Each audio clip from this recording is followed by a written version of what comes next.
more randomness than we might like otherwise. And so I'm hoping it's the case that we have the randomness go in our favor and the major story beats do not fall apart because the die are not with us.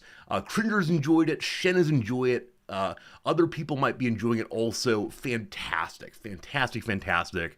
Also, time to say hello to a few of you. Let's go ahead and do that. How's it going, Slivers? George. Welcome in, George. Hello, George. How's it going, Rog? Hello, Unnamed Comet. It's good to see you today. Jim, welcome in. Geezer Druid, welcome back after a while. You might have seen Geezer Druid has a special subscription marker. One of the first 20 subscribers ever in the channel. Subscription started a very long time ago, and they kept going, and Geezer Druid stayed with it, and gosh, I appreciate a whole bundle for sure. Gruon, welcome. Hello, Axix. How's it going today? Pepper. What's good, Nine? What's good, Zelion? Hello today, Eka. Good to see you, Steve. Good to see you, Sai. Welcome in today, Putzaru and Groundhog, and Gary, and Dogberry, and Marks. And Red Shirt Wizard has been a bit, but good to see you also. If I missed saying hello to you, I apologize. I'm glad, though, to have all of you here. It's going to be good. This game has a lot of reading. Cool.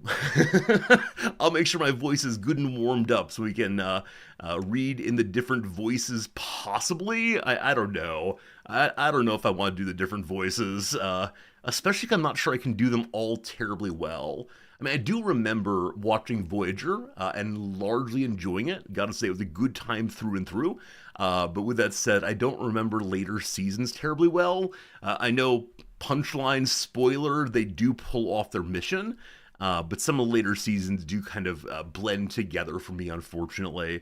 Is Voyager a show they ended at the right time? My sense of it is it may have dragged out a tiny bit longer than it should have. Their main story kind of petered or fell into the background, and that was kind of a little bummed maybe, so I don't know. Eka says, streamers you watched enjoyed it. It's a little rough around the edges. Should probably stay closer to canon events. I appreciate that, and I don't mind doing that, but I'm a little bit bummed about that. I think games that are that are story-based and that allow the player choices, if they do not lead to interestingly different stories, either the choices do not matter or it just isn't terribly fun to go on the other path. I wish they wouldn't have put the path in at all, frankly. Now, I know with a story like this one, they are trying to work within an established property, and if the player makes choices that do not bring certain characters in, that do major roles in the future, the main story kind of falls apart. So maybe there are ways to do it in less substantial choices, within the narrative. Here's a weird side mission that the actual show didn't go on, they made just for this. Or frankly, I think I'd prefer to have an all-new cast. Some ship we know nothing about, or maybe it was referenced in a storyline in one of the Star Treks but never explored. But we'll see, though. I haven't played the game yet. I should not harsh on it before I've played it. But yes, I'm very annoyed when games present choice and then choices just do what we're supposed to do. No variation, thank you. Then it feels like, why am I playing the game? I should just go ahead and watch the TV show because at least it does the voices in the right voices, and thank goodness for that. All right, what do I have for you? Yesterday was the day off.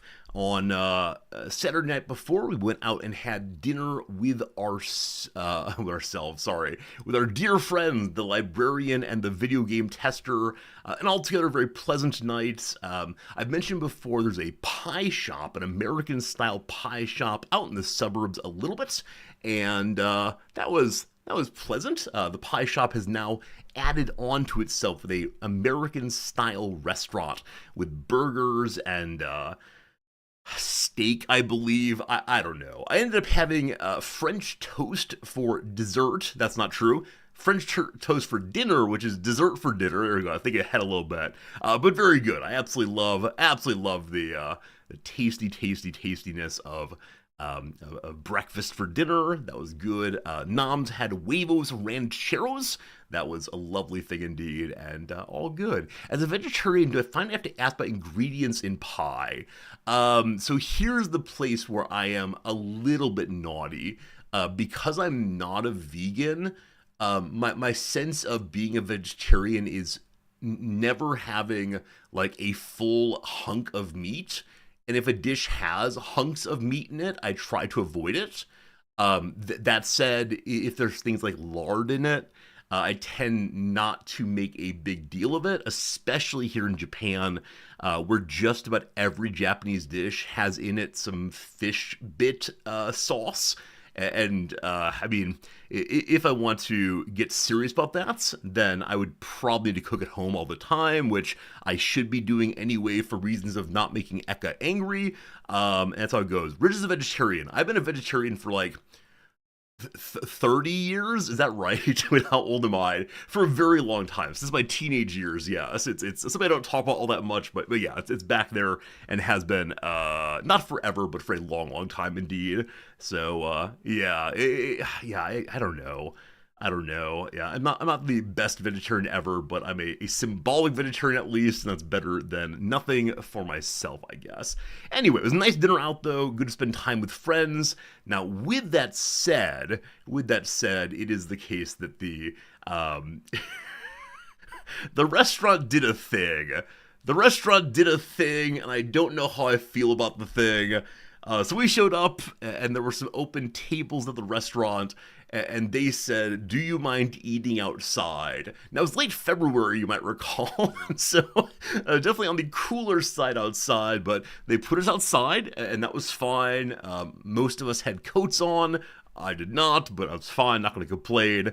And we were eating outside and ordering outside, and then they brought a group to join us outside. Only one other group came out all night, and that group was made up of two white fellows. And so I don't want to generalize off of two cases. However, I think they might make all of the non-Japanese people eat outside. Now, it is possible all of the tables were reserved, but over the course of our time there, we definitely saw a number of open tables just stay open.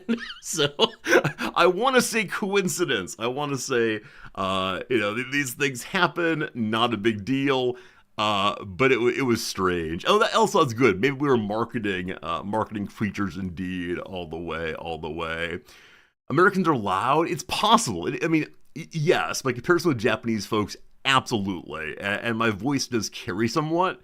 If there's not too much chit chat in the background, my voice does carry. I understand that, but it just felt a little more blatant than usual. I think had the second group not shown up, or had we seen any non-obviously Japanese people in the main restaurant, it would have been a different experience. But that's how it goes. How it goes. So all fine.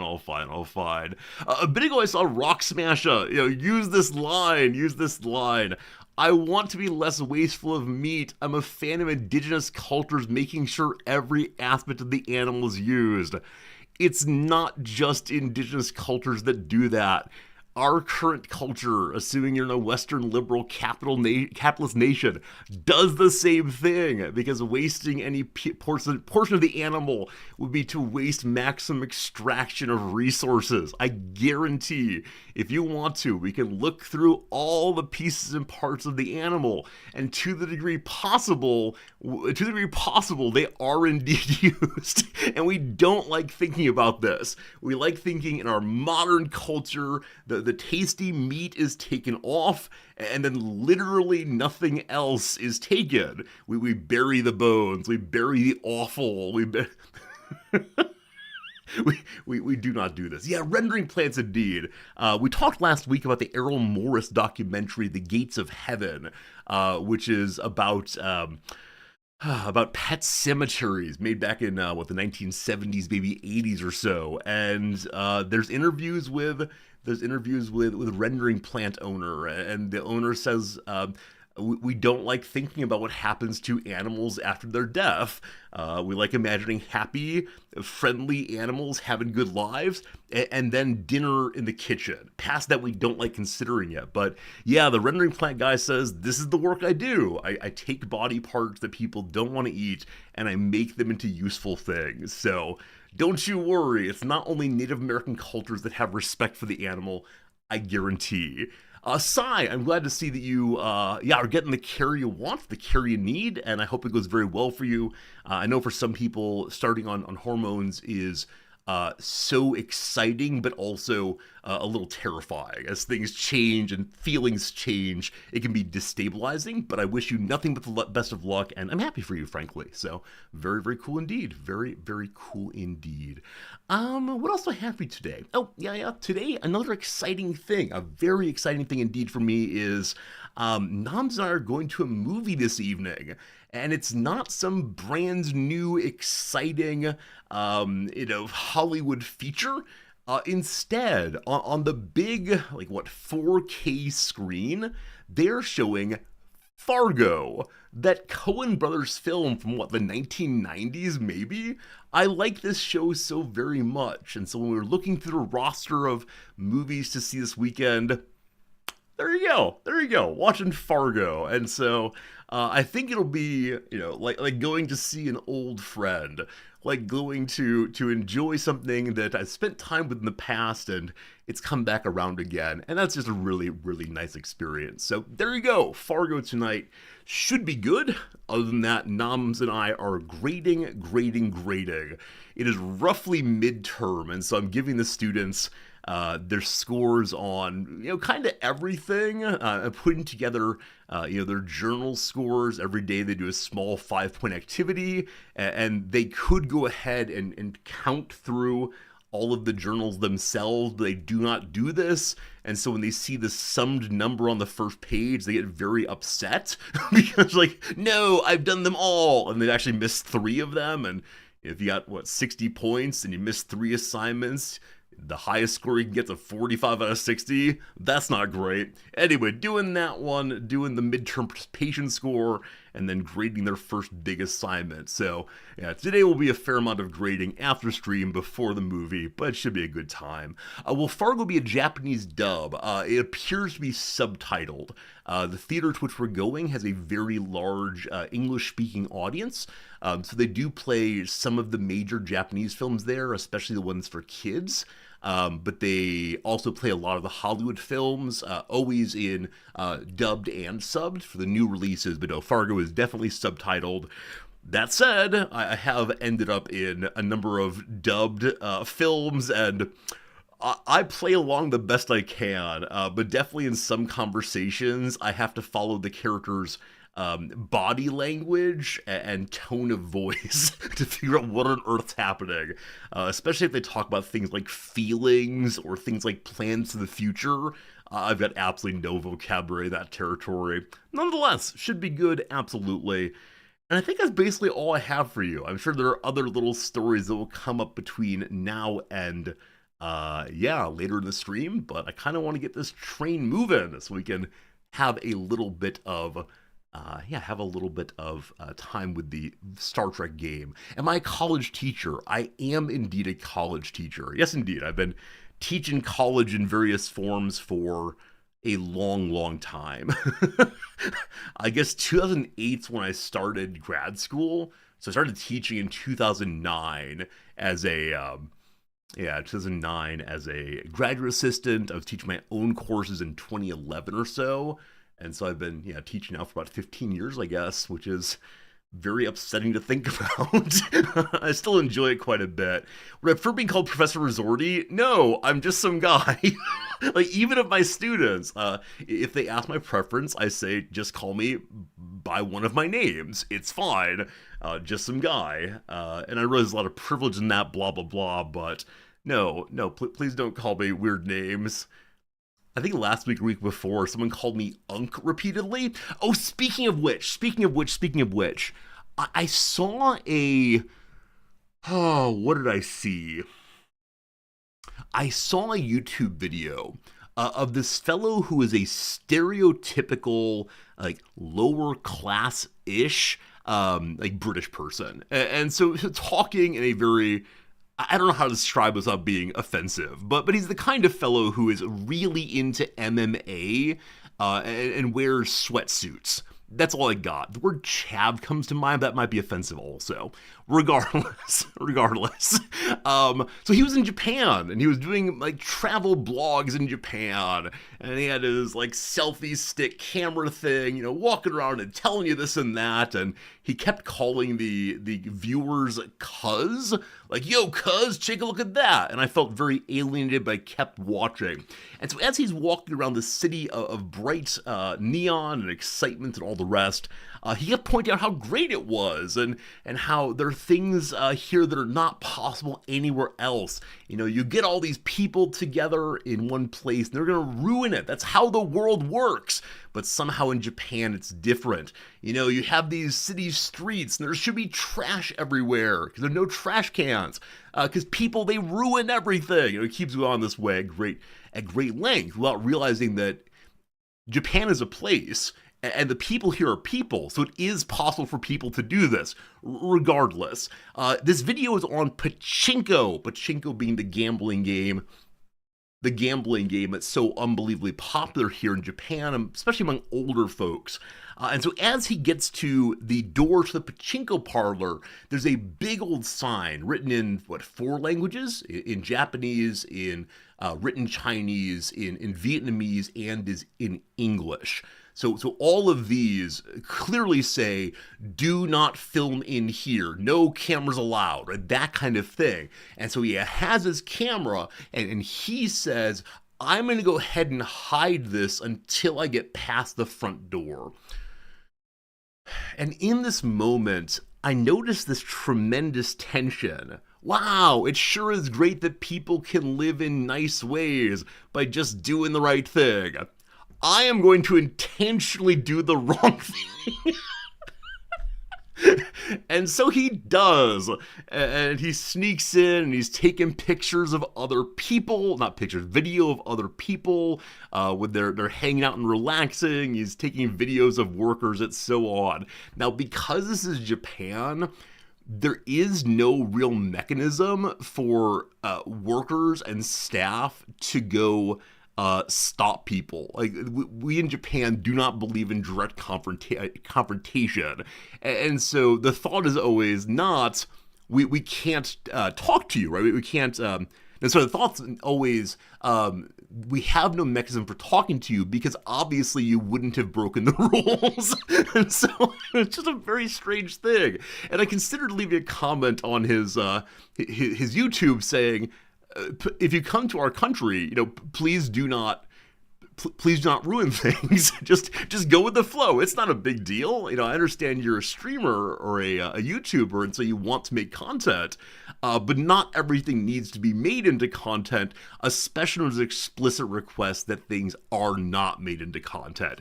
Yes, our country, that's right. I'm a resident here. I'm a temporary resident, but I want to say that I pay my taxes in Japan. Okay, their country, I don't know. I'm not a tourist. I've been here long enough that I do identify with certain elements of this place, namely good behavior. Good behavior seems important to me. And in fact, I was this way back in the US also. I've just found a country that operates the way in which I wish parts of the world would operate. And I'm glad to be part of it. Etc., etc. Anyway, some questions came in. What is Pachinko? Pachinko is a game in which you take little ball bearings and you shoot them into a wider game screen. It's kind of like a pinball machine in that respect. And as you get the balls into different holes, I guess, different buttons, various things happen on the screen. You might win points, you might not win points based on what happens. There's a jackpot possibility. Some pachinko jackpots are absolutely insane. You have occasionally like a scene from Neo Genesis Evangelion play on the screen, and then various parts of the machine open up, and there's whoop, whoop, whoop, and it's absolute insanity. It is absolute insanity, frankly. But it's not gambling. How dare you, Fahrenheit? It's not gambling. Gambling is illegal in Japan. And so you don't win money, you win points. And at the end of your time, just like at Chuck E. Cheese, you take your points up to the front desk, and you can win prizes. And some of these prizes are things like a bottle of water, or some chocolate, or a golden colored token. Wouldn't you want to have a golden colored token to enjoy so very much, take it home and have a good time? I'm glad you won that golden token that you yourself chose. And so then you leave the pachinko parlor, and wouldn't you believe it, just outside the casino, there is a place, a little store that is so interested in buying golden colored tokens for 5,000 yen. And so it's not gambling, it's just that there happens to be a place that likes buying these tokens. And you know what? They sell the tokens back to the pachinko parlor. There you go, not gambling.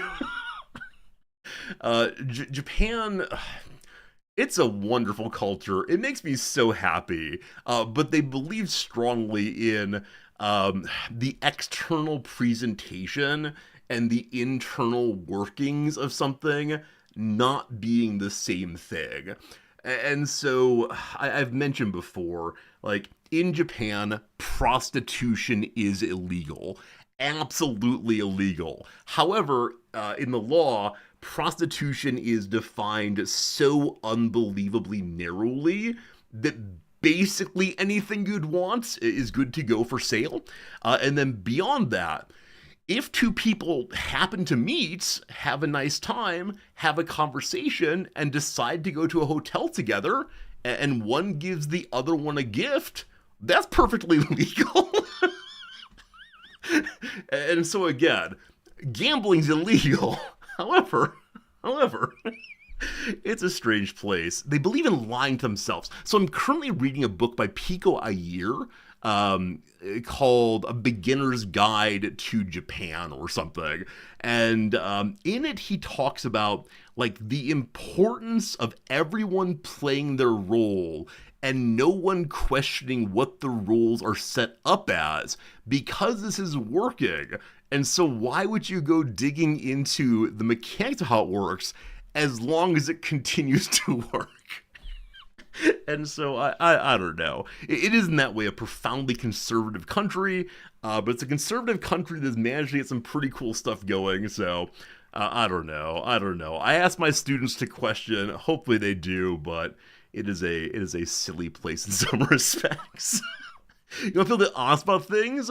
They are honest. Gambling's illegal, however, selling golden tokens. Oh, friends, it's so good to see you. Sincerely, thank you for hanging out with me. Let's go ahead and do the rest of the intro so we can get to our, I almost said Project Zomboid. The Project Zomboid server is still up.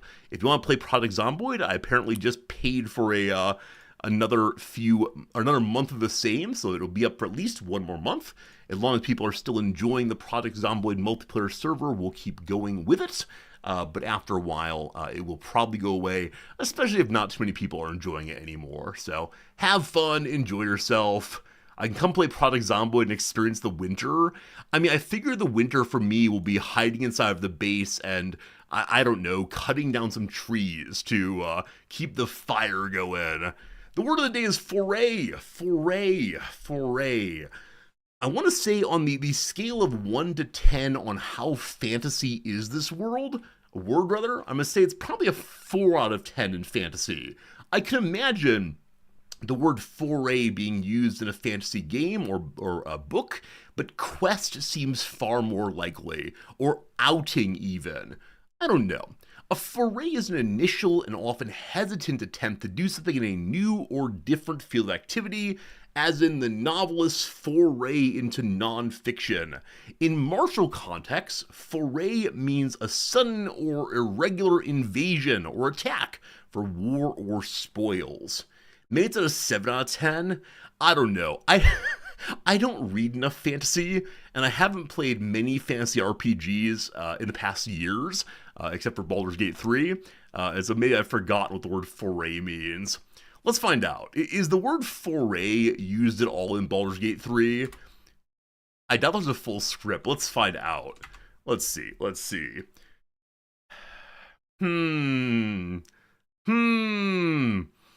I see a lot of people using the word foray, but no one is quoting from the game itself. Foray is not a fantasy word.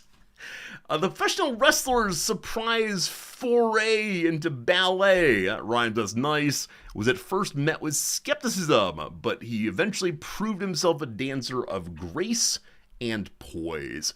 Yeah, I remember at my graduate school, the football team took yoga together once a week, and I think had ballet occasionally also. The thought that more bodily awareness helps with more balance, and more balance helps players on the football field do better longer. Something like that. Something like that indeed. Hello, Rock Bar. Foray sounds like a fish name. Yeah, like Moray, possibly. 4A is your apartment number. OU. Did you know, for centuries, foray referred only to a sudden or irregular invasion or attack, but in the late 19th century, it began to venture into gentler semantic territory. While the newer sense of foray still involves a trek into foreign territory, the travel is figurative. When you make this kind of foray, you dabble in an area, occupation, or pastime that's new to you. Take the particularly apt example, stay tuned, of mushroom hunting. The likely ancestor of foray is an Anglo-French word referring to the violent sort who do invasion forays, but that word could also refer to a forager. That is, one who wanders in search of food. Forage has the same etymological source. Interestingly, foray has seen a resurgence of use connected to its foraging roots, as evidenced by the growing popularity of mycophile-led mushroom forays that have been lately popping up like toadstools. Foray, forager, that connection I never made previously. I have learned something new, and that makes me happy. Mycophile? I believe mycophile's right there. Myco. I think so. If that's wrong, please let me know. Must improve my pronunciation at all opportunities. Test your vocabulary. Unscramble the letters to create a word that can mean a hostile entrance into a territory, or an entering in or into something, such as an activity or undertaking. I think we know this one. Yeah, a lot of you got it right away. It is incursion. For example, maybe the United States will... Nope, not discussing that. That feels pretty bad. Incursion indeed. I like that I can find the word iron in here very quickly. Iron cruisin'. Something like that. All right, team, let's play some Thrice. Happy trivia. You're welcome to play and chat as you want to. Impress us all with your ability to...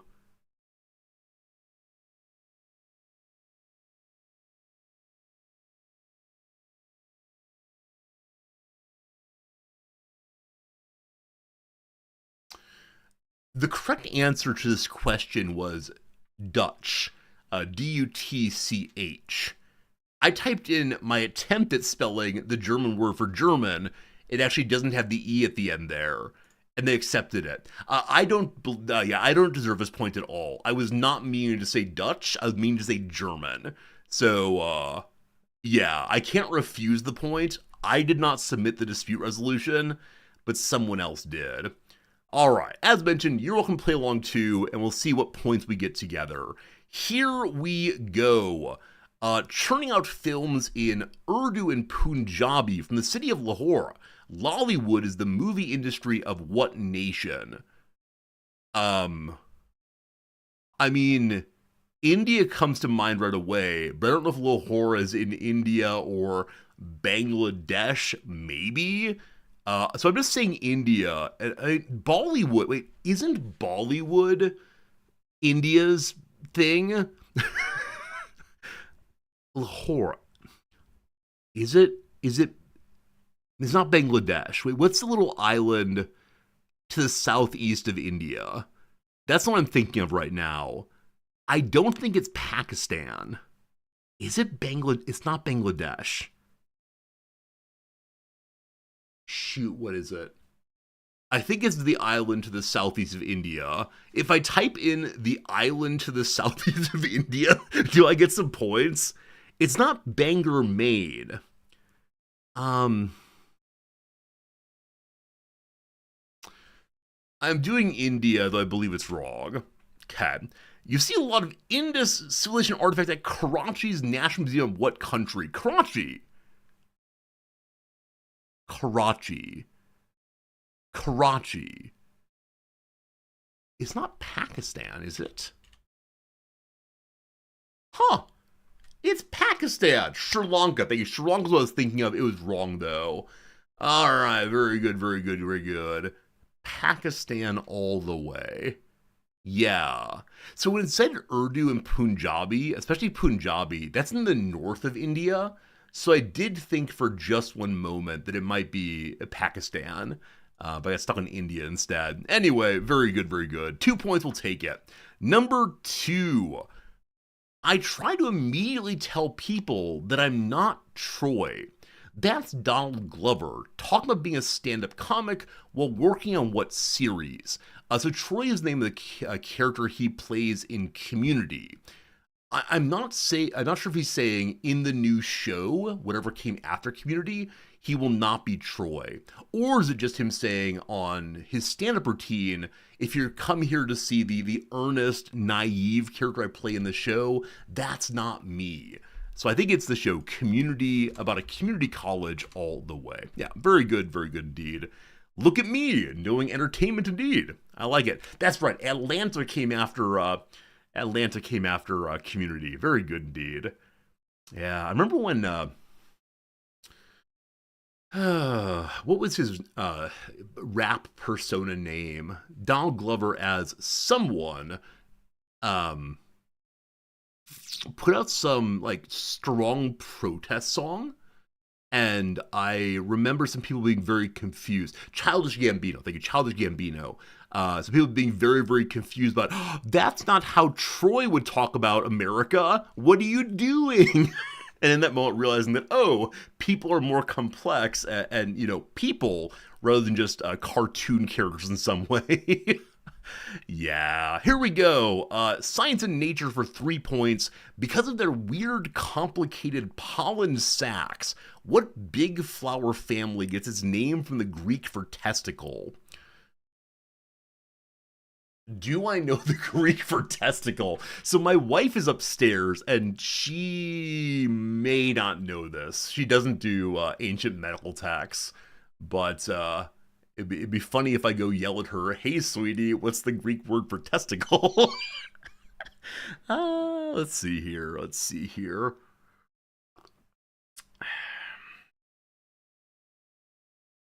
Unfortunately, I'm only thinking of Latin roots for those body parts. I have no idea. Absolutely no idea. Here comes a plant. Complicated pollen sacs. Yeah, I've got no idea. Let's say azalea. That's a kind of flower. Trying to think of the testicle thing we ask. Vanilla extract comes from 2 plants in what delicate flower family? I have no idea. Genuinely no idea. Delicate flowers. Oh, how about the Japanese things? They take care of. Oh boy, it's in there somewhere. So Japanese do traditional bonsai, and they also do taking care of very, very delicate flowers that are called. I keep thinking lotus, but that's not correct. Absolutely, they're called. Oh man, orchids. Orchids, orchids, orchids, orchids. There we go. And I actually knew the origin here of being testicles. Absolutely, I just forgot because Noms and I have discussed this previously. When we've seen orchid setups here. Anyway, lovely, lovely. Got it for 2 points. I'll take it. Social sciences. On a Three Rivers like point in Lake Como, you'll find what village that's especially familiar sounding to American tourists?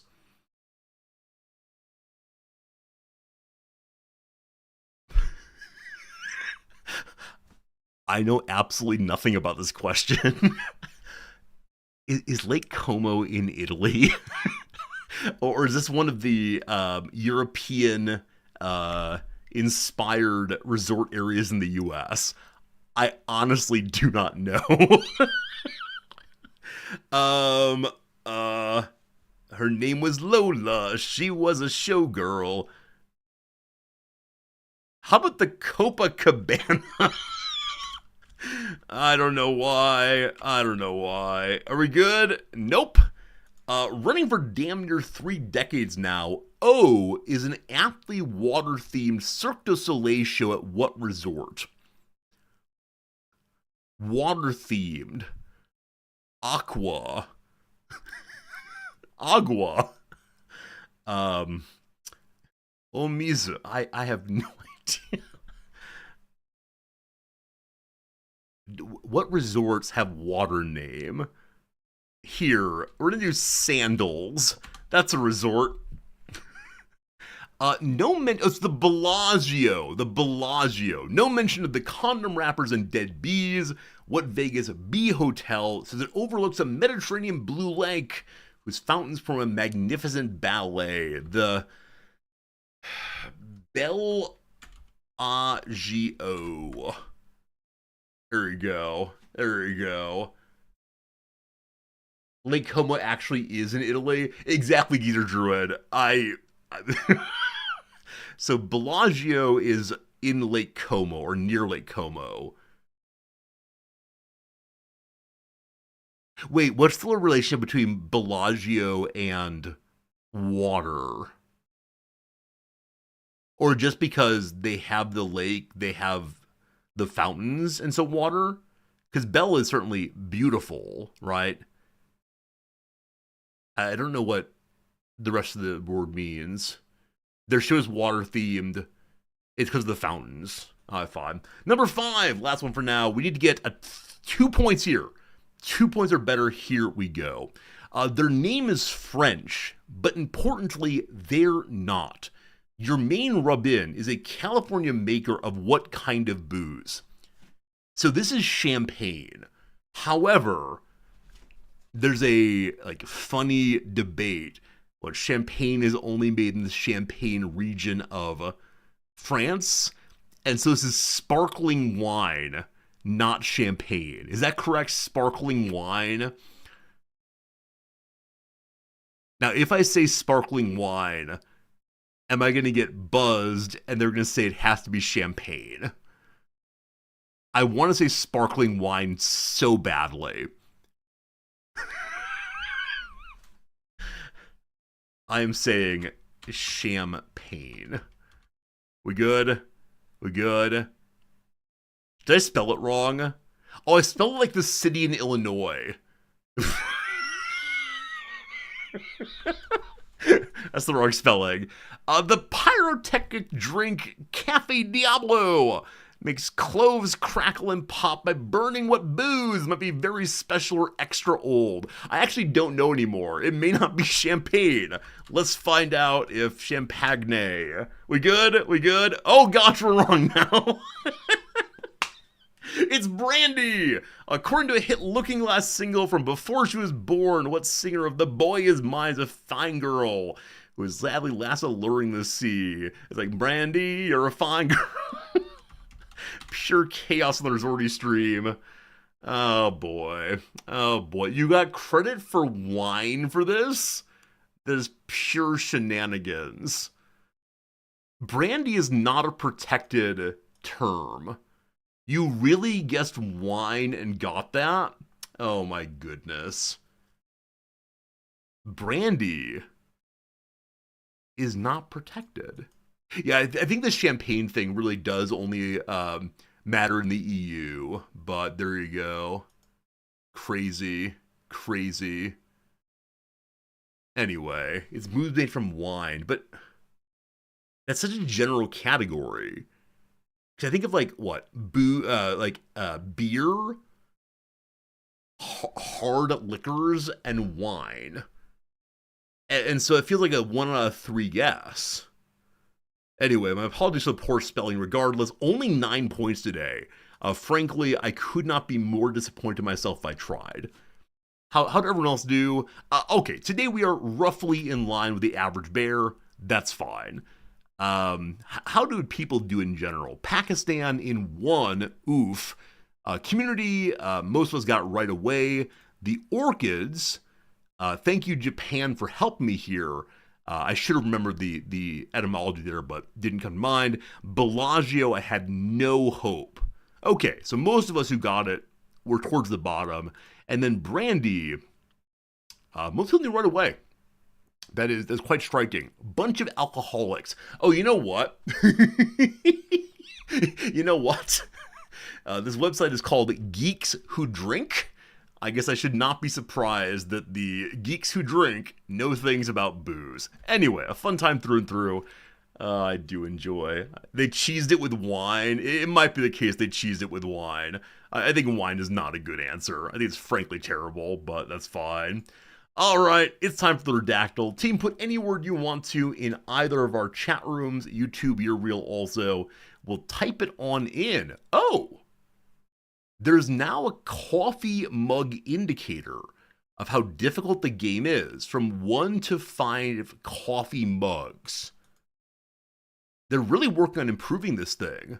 I really should give them money. I've been saying that for genuinely months. Regardless, here we go. Good luck, team. How about the word modern? There's 2 of those. History. We have 4 of those. How about the word pizza? No pizzas today. The states, there are 58 states. Equation, we have 7. How about chicken? There are no chickens today. Theory, we got 14 theories. Good job. How about orchid? Orchid. No orchids today. Hey, Infinite Direct, very good seeing you. Thank you for your awesome message yesterday. I'll get back to you soon. Anyone who has a Discord message waiting for reply, sorry. I think Game Urchin's been waiting for a reply for like 6 months now. Frankly embarrassing that. How about the bassoon? None of those. Uncertainty. Whoa, my goodness. Eka with 123. Bingo bango. Uncertainty. How about person then? We have none of those. Law, there are 2. How about matter? There are 4. Class, we got 2 of those. How about the word form you la? Form you la. 4 of those. How about theory? Did that one earlier, unfortunately. Class.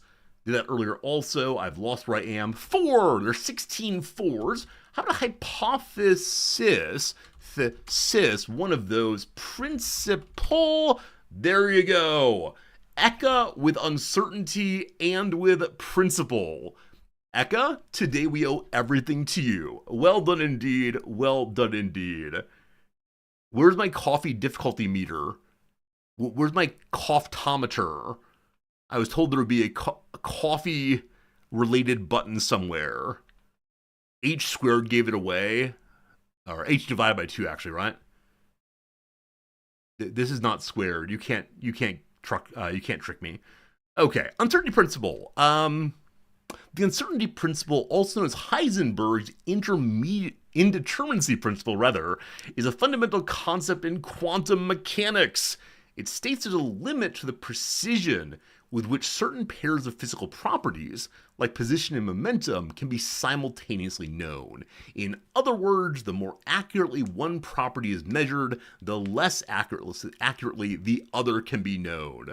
More formally, the uncertainty principle is any of a variety of mathematical inequalities asserting a fundamental limit to the product of the accuracy of certain related pairs of measurements on a quantum system, such as position x and momentum p. Such paired variables are known as complementary variables or canonically conjugate variables. How many of us understood the words that were just read? How many of you are aware of the words that came out of my mouth? Occasionally, my students learn about things like this in their science classes and then come to my class and assert that it's not possible to know anything and why bother learning philosophy or why bother making anything other than claims of I think and I feel. And that feels pretty bad when that happens. Because then I've got to say, you actually didn't understand your science lecture, and also you don't understand what we're doing here. What an issue. What an issue. What an issue. Oh, you learned about this in A Serious Man. Matt, that's a great movie. A Serious Man is about a Jewish physicist or professor of physics who gets into a bad way. A lot of horrible things happen all around him. I actually don't know what the origin of the title is, A Serious Man. In Aristotelian philosophy, there's this question of, what is it to be a serious man? And they don't mean in the sense of like, grumpy faces, but instead the movement from I play bassoon occasionally to I am a serious bassoonist. What changes from the one side to the other? And what is the shift between those? Well, it's focus, it's discipline, it's attention, it's care, it's time spent, etc., etc. The serious bassoonist. Okay, we take that and apply that to our humanity. What is it to become a serious human? And that's a real challenge. And for Aristotle, it's a matter of cultivating certain virtues, virtues here being the best way to live as a human. And though I'm really inspired by this and I want to take it very seriously, it terrifies me how poorly I'm doing on that. So I don't know. It's a matter of motivation. It depends what you mean by motivation, I guess. I think for Aristotle, the motivation to be a serious human is implicit. Namely, you can't stop being one, so why would you ever choose to be a bad form of the thing you're stuck with? Right, where you can entirely stop your you're playing bassoon, you can't stop being a human.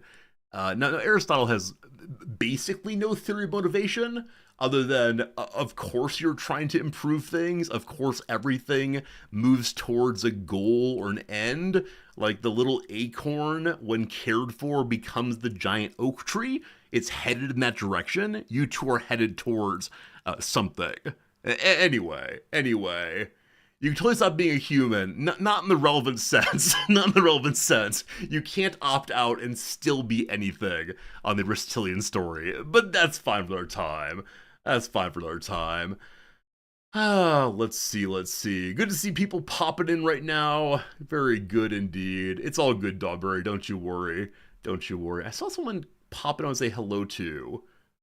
Anyway, hello everyone. Good seeing you. Hope things are good. You first encountered Alistair McIntyre yesterday. Only dilettantish. We could have a very long conversation about Alistair McIntyre.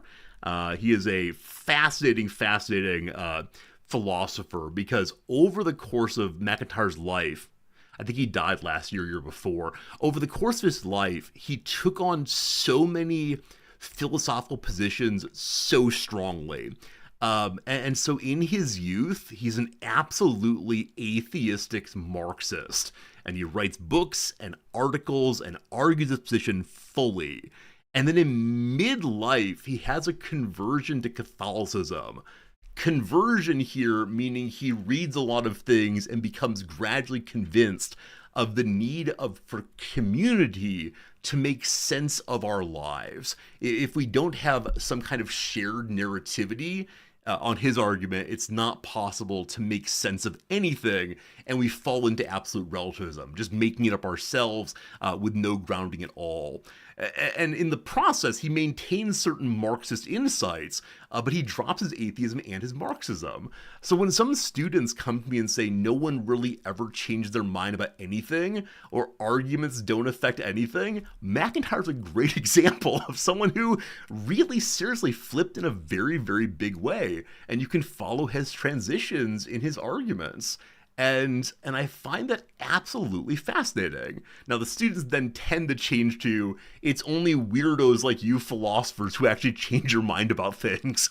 And then we have a conversation about, wouldn't a serious man take arguments seriously? Ah, very good, very good. McIntyre's wonderful. That's great. That's great. That's great. Anytime one of you mentions a philosopher I read years ago, I always want to go back and read them again, but there's no time, unfortunately. Got to read the new stuff, or I'll never catch up to what I need to be writing on. Regardless, friends, it is time for us to play a little game called the Rizdactyl, a game in which we together come up with a big list of possible Wikipedia pages, and then together we guess which one's on the screen. There are currently 431 items in the queue. I did not remove any of them over the weekend like I said I would. Whoops, here comes a new one. You know what? Sure, I will go with this one. We'll see how it goes. Submission from YOLO Swaggins. YOLO Swaggins, thank you for the fine submission as always. Speaking of fine things, R squared, thanks for the resub. 38 moments. That's right, 38 moments of subscribing. I guess that's true. My friend, thank you for your kindness all the way, and hope things been pretty okay for you. All right, team, on the screen now, I have something for you to guess. Ask any yes/no questions you want to, and we'll get going. Got to keep eyes on publications for tenure track. Yes, I haven't yet been officially made full-time, but I need to get some things in the pipeline. I do have an article idea fully outlined. I just need to read. I'm currently reading John Stuart Mill's book on political economy. The thing's like 900 pages long, and I just don't care about most of it. Anyway, here we go. Is it unique? It is unique indeed. Is it fictional? No. Is it a person? No. If you know where it is, do you know how fast it's going? No, you don't. Hey, HPG, I want to say hi to you for sure. Could Copilot sum up my reading? Don't tell me this. It feels bad, man. My whole job is replaceable by AI. Is it an object? It is an object in some sense. Zambri, oof indeed. We were just discussing Alistair McIntyre. I don't know if you know his work, but good seeing you. We're also discussing Aristotle's Serious Man. It's been a good philosophy day on stream. An animal, no. Is it mentioned in John Stuart Mill's Political Economy? It is not. Does it move? No. Is it a road? No. Is it literature? No. Yes, Zambri, the Catholic guy. Is it a wave particle? Oh, you. Have I answered the big question yet? No. One of the starting questions has not been asked yet. Friends, I need the starting questions to still be asked, because one of them has been missed. Is it a place? Thank you. It is indeed a place. I appreciate your assistance on that one. Is it man-made? It is man-made. Is it tangible? It is indeed tangible. Yes. Very good. Is it in the US? It is not in the USA. Congratulations, non-Americans. You all can play too this time. Is it in Europe? It is indeed in Europe. Yes, indeed. Is it in the global south? It is not in the global south. Is it in Africa? No. Is it a place is it a place people often go into debt to visit? I don't think so. It's funny though. Do people do something specific in this place? I mean, it depends on the people. I'll say it that way. Is it a building? Yes. Is it Stonehenge? No. Is it a giant Ferris wheel? No. Is it a city? No. Is it a UNESCO World Heritage Site? I don't believe so. Is there admission? Like, can the average person go in? I believe so under certain conditions. Does that have to do with science? No. Did someone famous live there? No. The Hague? No. Religious? No. Did it exist before World War II? I believe the answer is no, but give me a second on that one. No, it is definitely not pre-World War II. Was it built after 1950? Yes. Is it in continental Europe? Yes. Oh, earlier, is it Western Europe? No. So I just missed a variety of questions. If I missed your question, feel free to re-ask. Is it entertainment? No. Is it Bayesian theorems? No.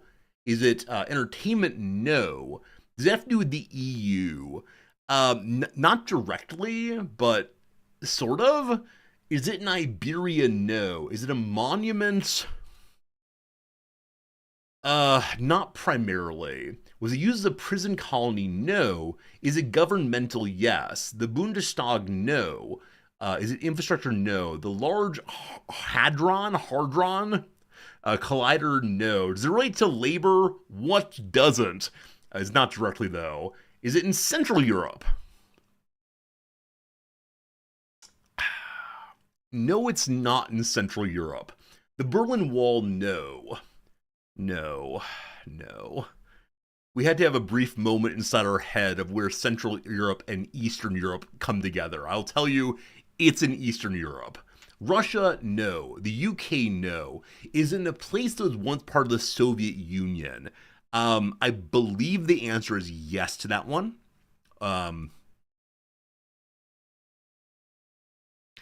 I believe the answer is yes, but this might be one of those that are satellite. I'm not sure on that one. Is it in Poland? No. Is it accessible by road? Yes. Would it be a big deal if a foreign head of state gave a speech there? Probably. Is it in a country that's part of the EU? I believe so. Is it abandoned? No. Is it Romania? Yes. Is Romania part of the EU? I think it is. Bulgaria? No. Abandoned? No. Brutalist? Yes. Yeah. Definitely brutalist. My apologies for not knowing the EU as well as I should. Is it the Castle of Dracula? It is not. Romania, EU. Since 2007. Very good indeed. Is it for a railway? No. Is it an enormous palace that I don't know how to say his name? Is it Cicero? Cicero? I know who he is, but I don't know that. But no, it is not. It is not that person's palace. No. Is it residential? No. Is it a Cold War bunker? No. Is it a sports field? It is not. Is it Cicero? It is not Cicero. Is it where they killed Antonis? Yeah. I don't believe so, no. Is it in the capital of Romania? It is in the capital of Romania. Was it built while part of the USSR? It was... It's a hard question to answer. Sometimes. Is it the Capitol building of Romania? Sure, why not? Friends, it's the Palace of the Parliaments. The Palace of the Parliament, the People's House, and so on. Is this actually something built by good old what's his name? Oh, you're right, I'm sorry. This is a giant palace that he ordered. My bad. Nooster, good job knowing that. I did not know that's the palace you meant. But good job. Nooster is not brutalist, is it not? Is it too pretty to be brutalist? I guess so. I apologize. I saw like a reference to Soviet art and said almost a brutalist. I apologize. You're right. You are right indeed. Yeah, socialist realism. I was thinking of that as being in line with brutalism. Yeah, but no, my apologies for getting that one wrong. I led you in the wrong direction. This is the heaviest building in the world. I love it. It's not residential. I believe it's not. It's called the People's House in terms of the people's thing. Okay, look here, you. All right, so Nooster gets that one, despite the fact that I led you all astray in a profound way, but gosh, what's new? It was built over the period of the fall of the Soviet Union. All right, let's go ahead and do one submitted earlier today. I'll try to do a better job of answering questions, but, we do the best we can.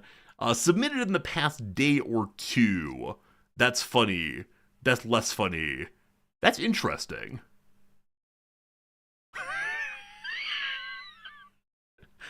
All right, Dogberry. All right. One from Dogberry. Let's get to it. I wish you nothing but luck, everybody. Hey, Kat, thanks for being a friend. 17 months, I appreciate that. How you doing? What's good with you? Hope things are going very well indeed. And yeah, thanks for taking the time to submit your subscription to our channel. Thank you, my friend, all the way. Is it alive? It is not alive, no. Is it a place? It is a place, yes. Yes, indeed. Ozrin, thank you for also lining up and pushing that Prime button. Keep pushing that button. Every time you do, Jeff Bezos gets a little bit less money. Osborne, thank you for your generosity. Is it in the global south? It is not in the global south. Is it on Earth? Yes. Was it alive? It was never alive. No. Is it in the Americas? It is in the Americas. Yes. Absolutely. Is it something that most of us have heard of? I believe so, yes. Is it a building? It is not a building, no. Is it man-made? It is man-made. Is it Alcatraz? It is not Alcatraz, no. Not Alcatraz today. Is it in the U.S.? It is in the U.S. Sorry, non-Americans. Is it east of the Mississippi? It is east of the Mississippi. Is it a dam? It is not a dam. Is it a wall? Tisn't a wall. Is it more than one building? Very good. It is more than one building. Is it a feat of engineering? Sure, why not? Can I pronounce cat or a K, please? Cot? Yes, but will there be a cat and cat VA? Need to decide who gets to be cat.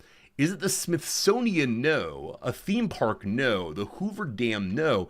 Is it a university? It is a university, yes. Mount Rushmore? No. Governmental? No. Would it be easy to fortify against zombie incursion? Boy howdy, no. This is going to be a place with a lot of zombies rushing around and causing problems. Is it in Virginia? It is not with the Lees of old Virginia, no. Stanford? No, it's not Stanford. Is it Ivy League? Well, that narrows it down, doesn't it? It is indeed Ivy League. Is it a university that NOMS is applied to? It is not a university that NOMS is applied to the best of my knowledge.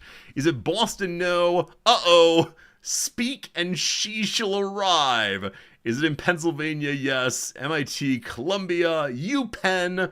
Well done on name comic getting there first. It is the University of Pennsylvania. Is it Elgin Community College? I went there, Jim. Hello, Nons. How are you? Hello. How's it going? I did not apply to the University of Pennsylvania. I didn't think you had, but, you know, it's good to see you. I didn't apply to any Ivies. That is true. And why didn't you apply to any Ivies?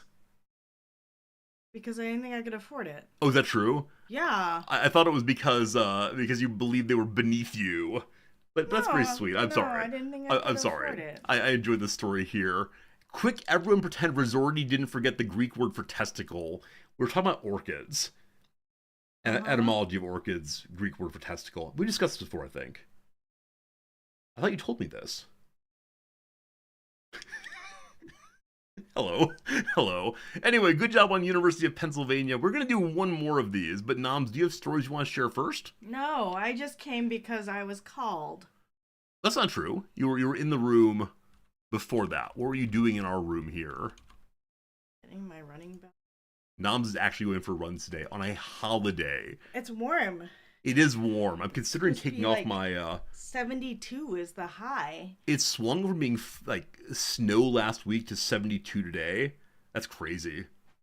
That's absolutely crazy. All very good.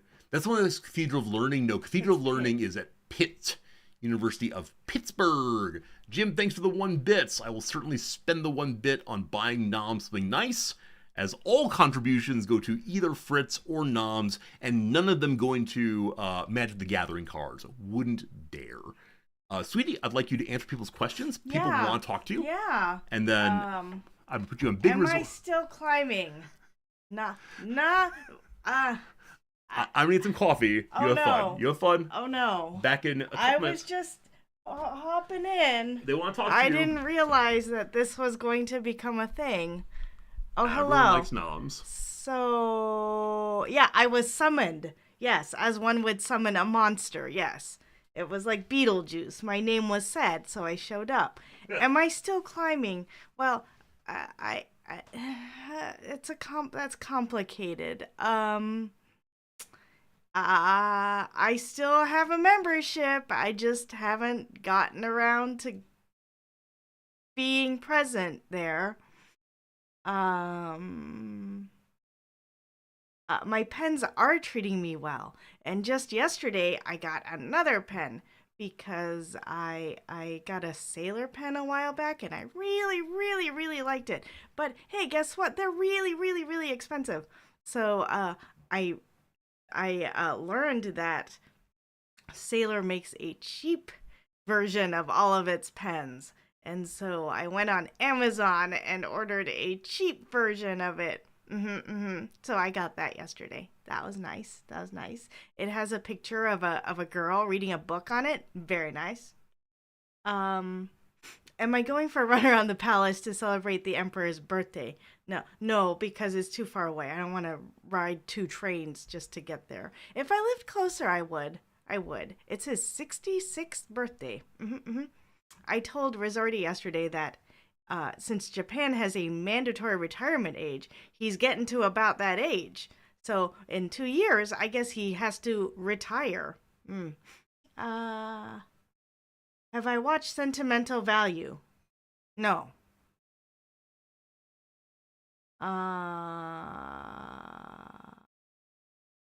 Did any of my students create an exam by telling me to create an exam? No, because they don't want a zero. Um, did I go to the Yeah, I did go to the palace for runs sometimes because it's exactly 5K around and it's a place where a lot of people go running. It's 2 trains.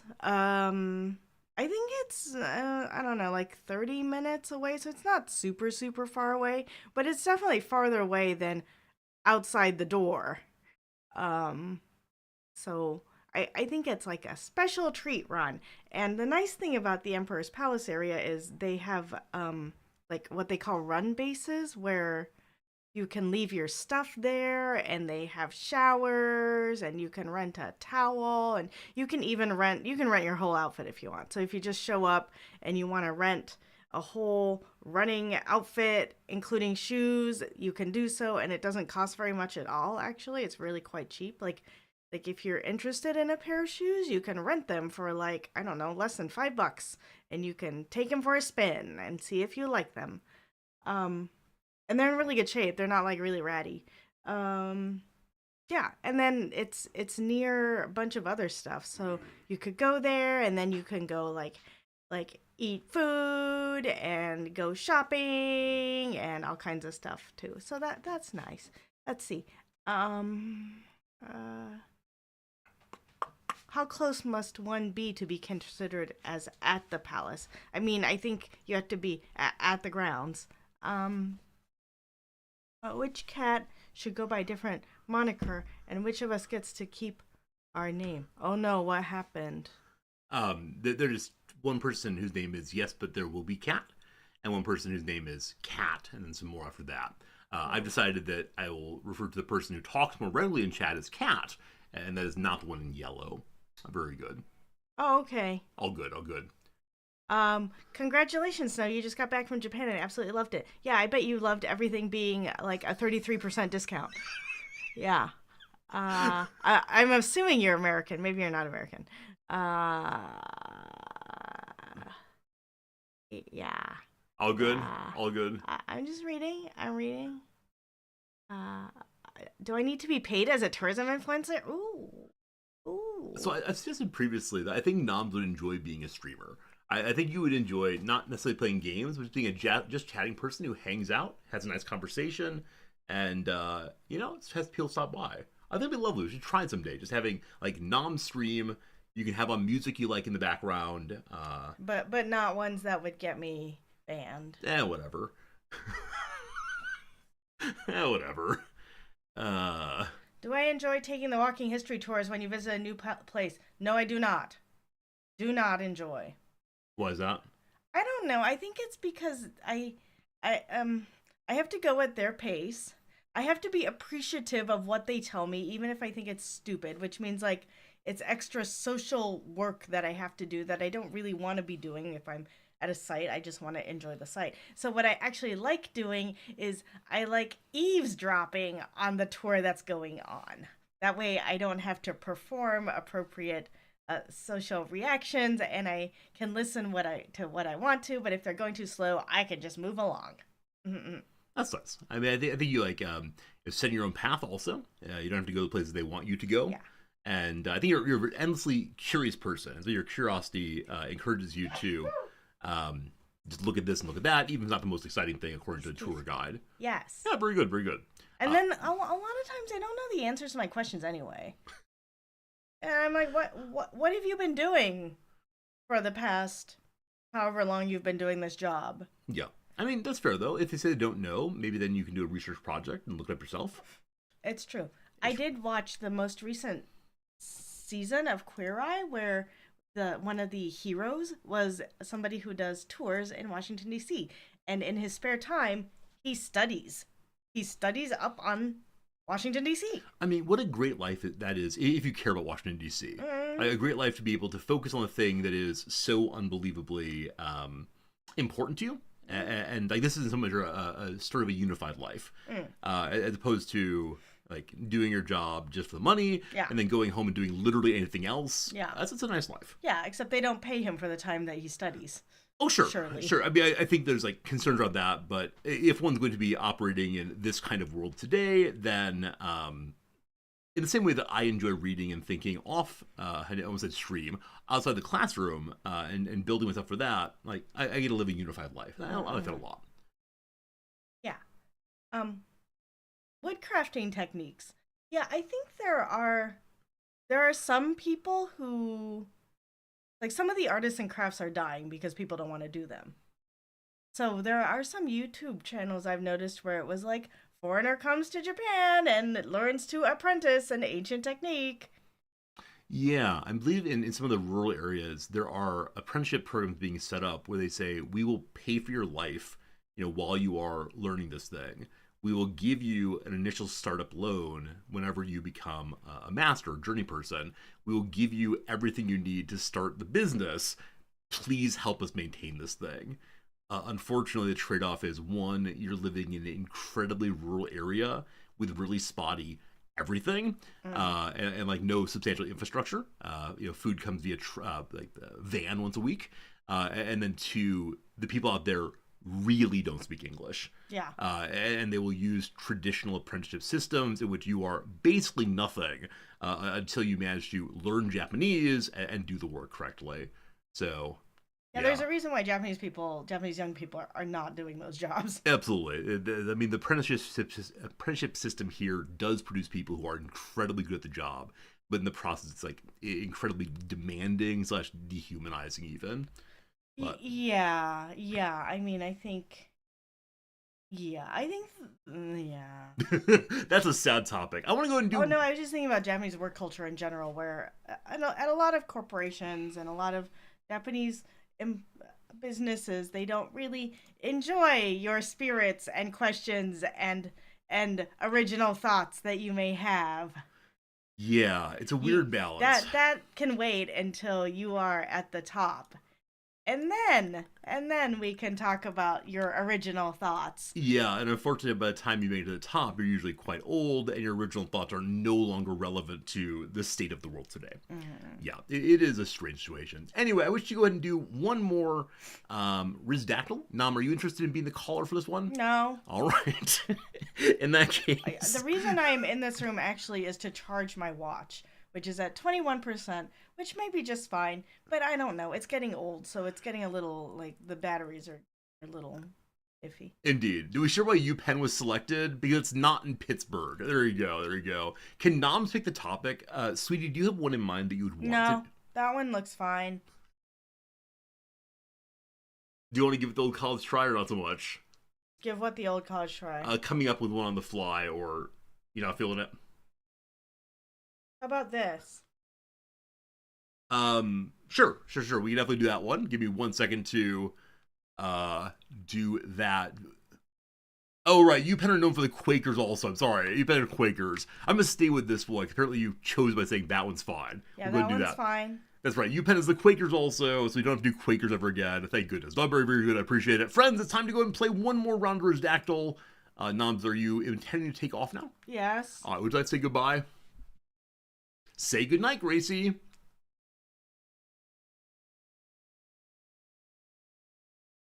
Is it Liza? No. Is it a place? No. There you go. Everyone likes you. Everyone likes you, Noms. Isn't that nice? That's nice. They like me leaving. Who submitted this one? Oh, good call. I believe it was Kaz.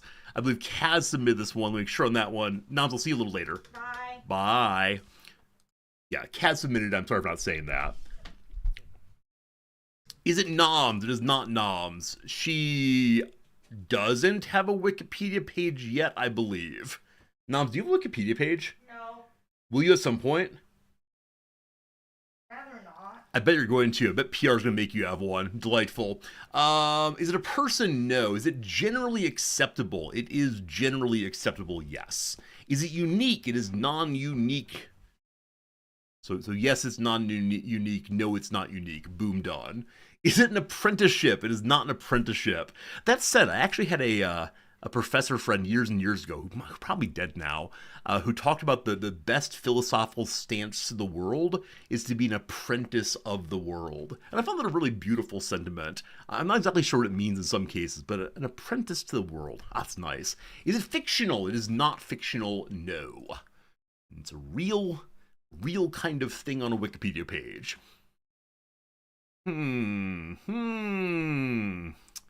What could it be? What could it be? I think the Nom visit may have slowed down our enjoyment of the Rizdactyl. I gotta keep it on line. Is it North American? No. Is it alive? No. Is it tangible? Yes. Would it look good on the hood of my car? You know what? Sure. Please do that. Is it a place? No. Is it an object on my desk? It is not an object on my desk. Nom's tried to have us do one of those, but no, this is not on my desk. Is it custom? Yeah, I guess it could be. Would I be happy to receive it as a birthday present? Oh, I'd be delighted. I'd be delighted to get a birthday present of this, yes. Is it a person? No. Tangible? Yes. Edible? No. Is it an object? Yes. Is it cake? No. There we go. There's some responses. Non-cake, yes object, non-edible. Is it made of metal? It can be. Is it any kind of tool? Not in the standard sense, no. Could I make a cake like a version of it? I could not do so, no.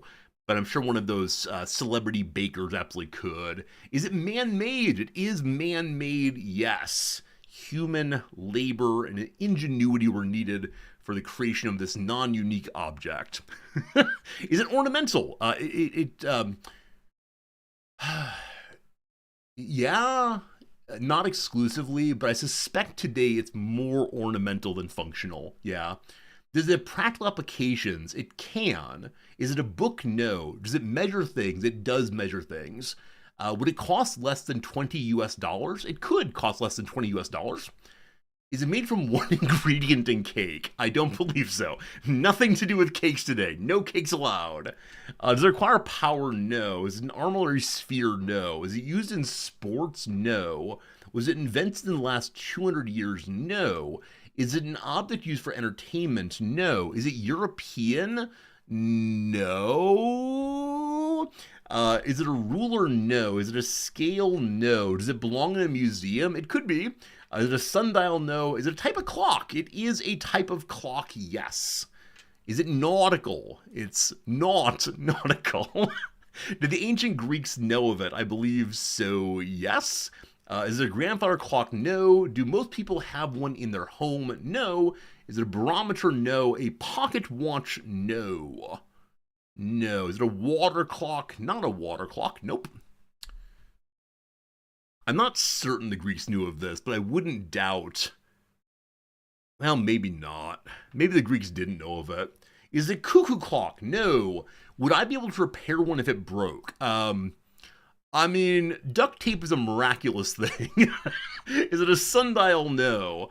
Nope, not a sundial. The atomic clock? No. Is it a specific clock as opposed to a general category of clocks? It is a non-unique general category. Is it the sand time thing? I'll take it. It is the sand time thing, also called an hourglass. The clue on this one delighted me. This old timepiece has many tiny parts. That's amazing, amazing, amazing. A hourglass is a device used to measure the passage of time. It comprises two glass bulbs, they could probably be plastic also, connected vertically by a narrow neck that allows a regulated flow of substance, historically sand, from the upper bulb to the lower one due to gravity. Typically, the upper and lower bulbs are symmetric, as they're usually manufactured by pinching a tube.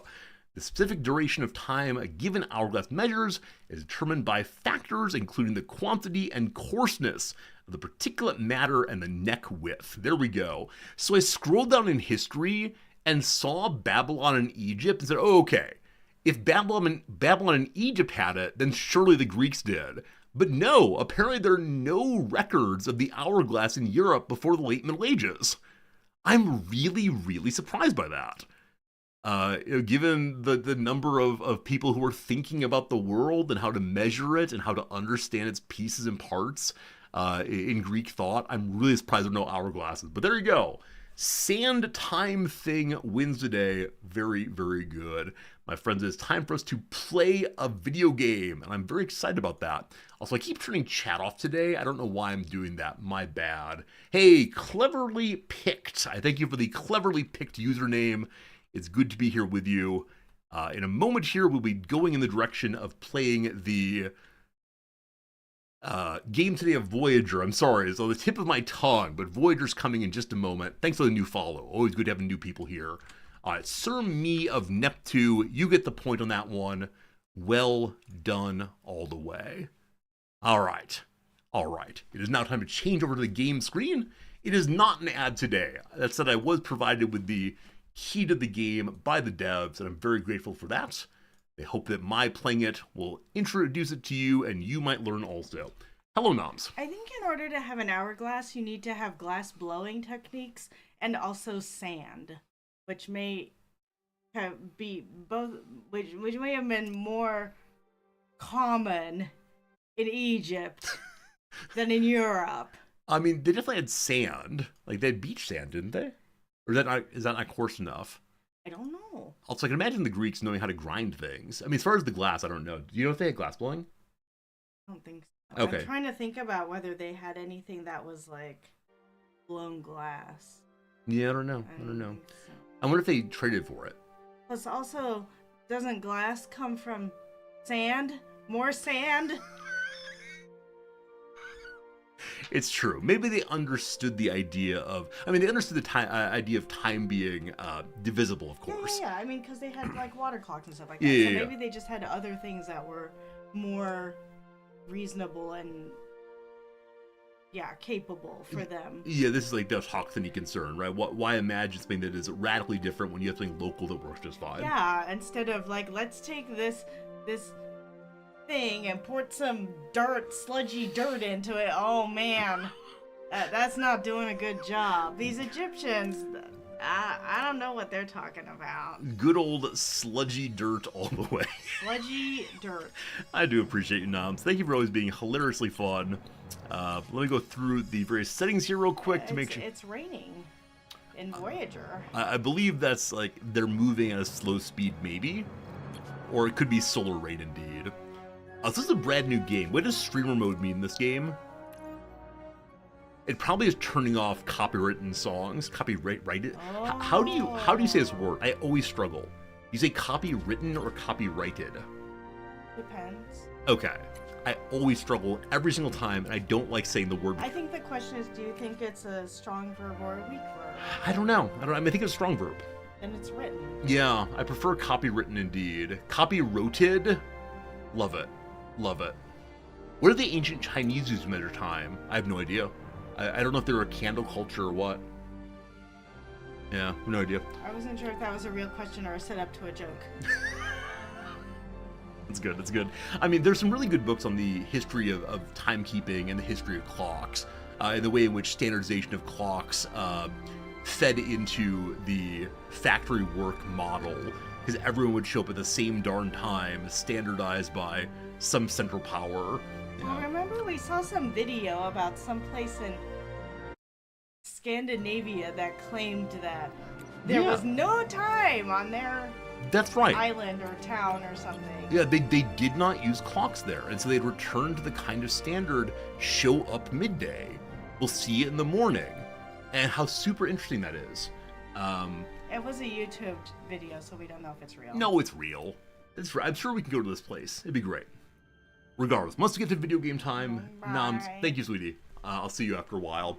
All right, 2 hours of video game time ahead. Do we play as an adventure, a survival, or the years of hell? I'm always interested in in what name is chosen for the hardest difficulty.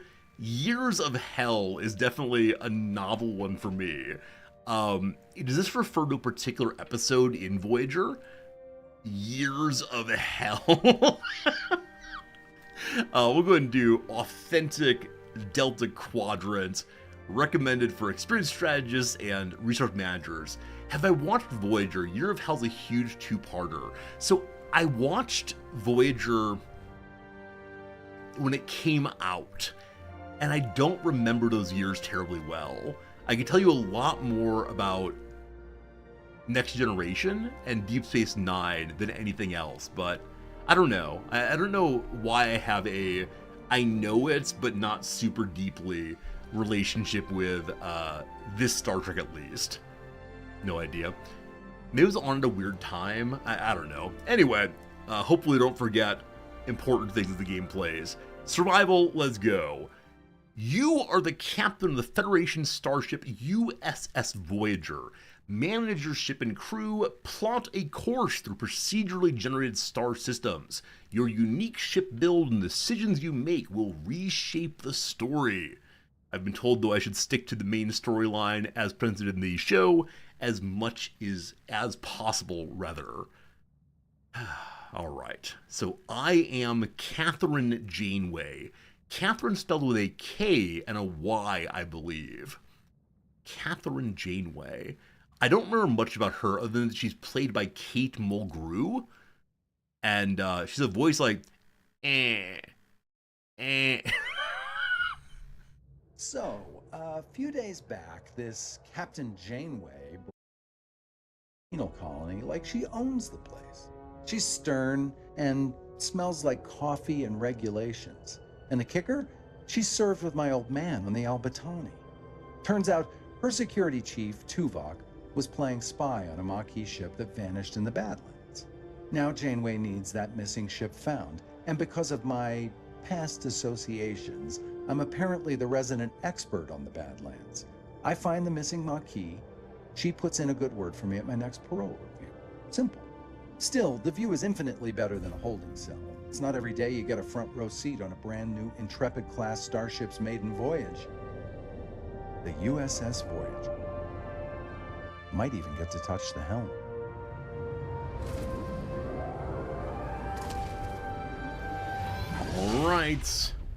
All right.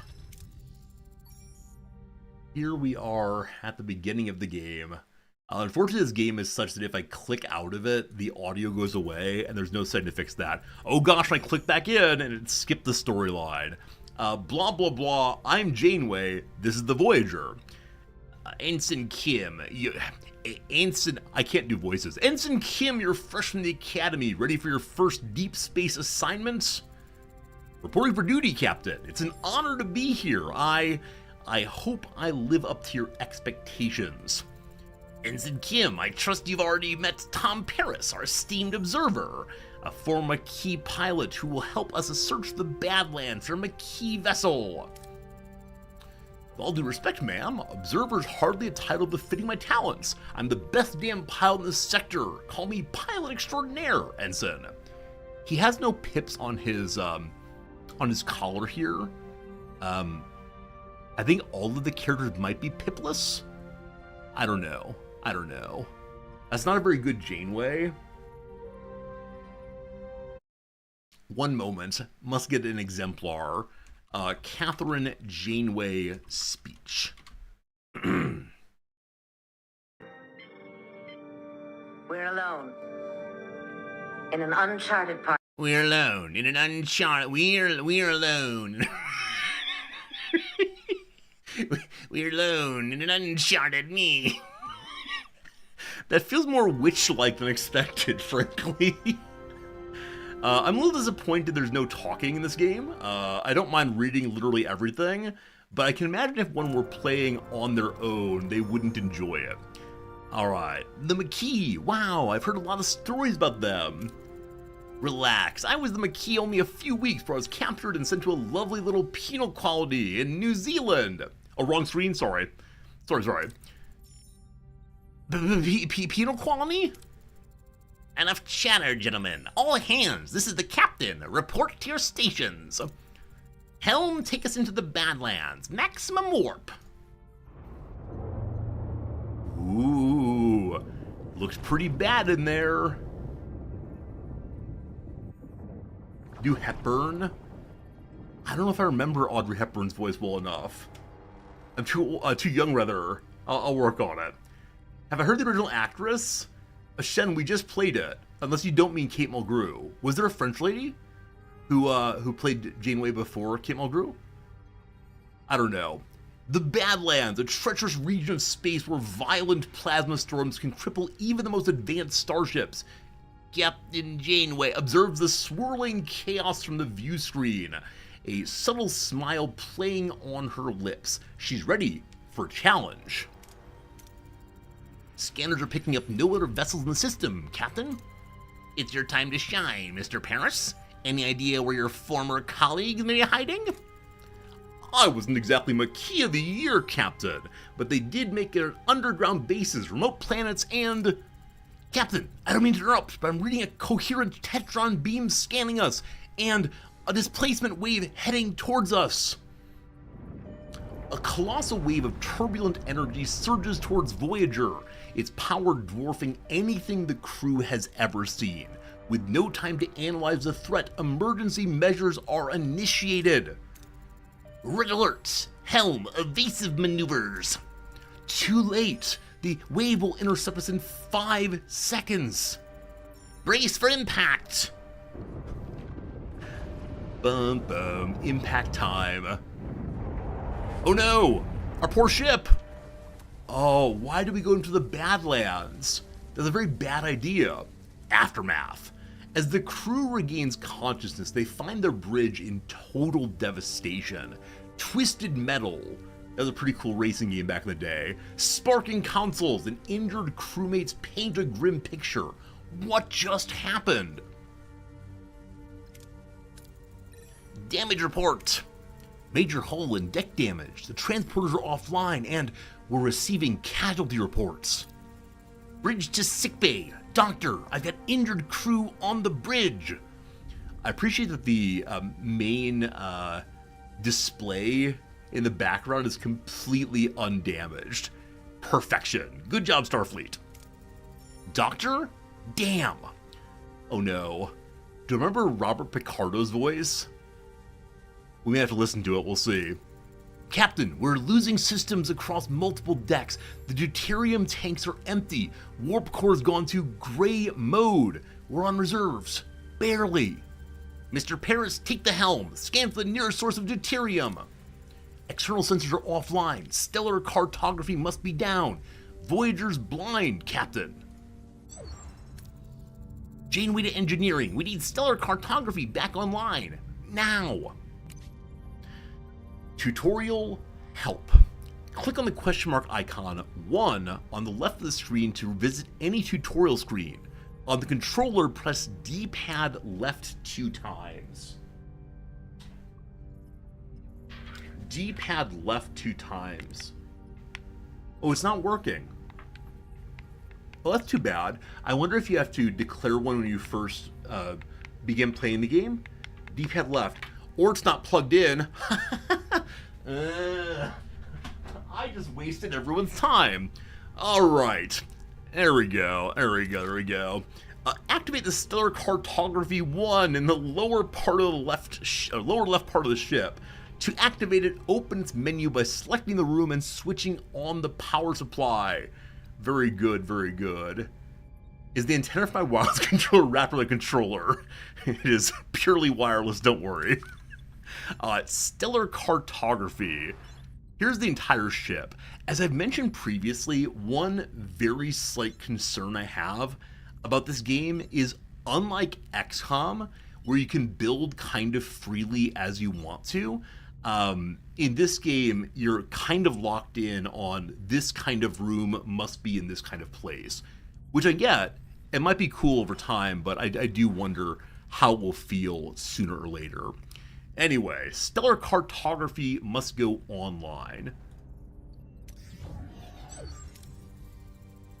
Captain, sensors are picking up something out there, but you wouldn't compare it to XCOM? Oh, I just mean in terms of like how you build your base. It looks similar with the blocky rooms and the map all at once, but yeah, maybe not the same.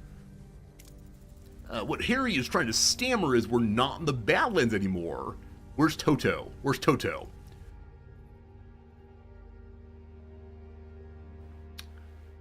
What is this? A space station. A giant, ancient space station. What is that thing? Where are we? Okay, my target, or my cursor now has a reticle around it. If our sensors are working, we just jumped over 70,000 light years into the Delta Quadrant. The Delta Quadrant? How? Captain, life support systems are failing.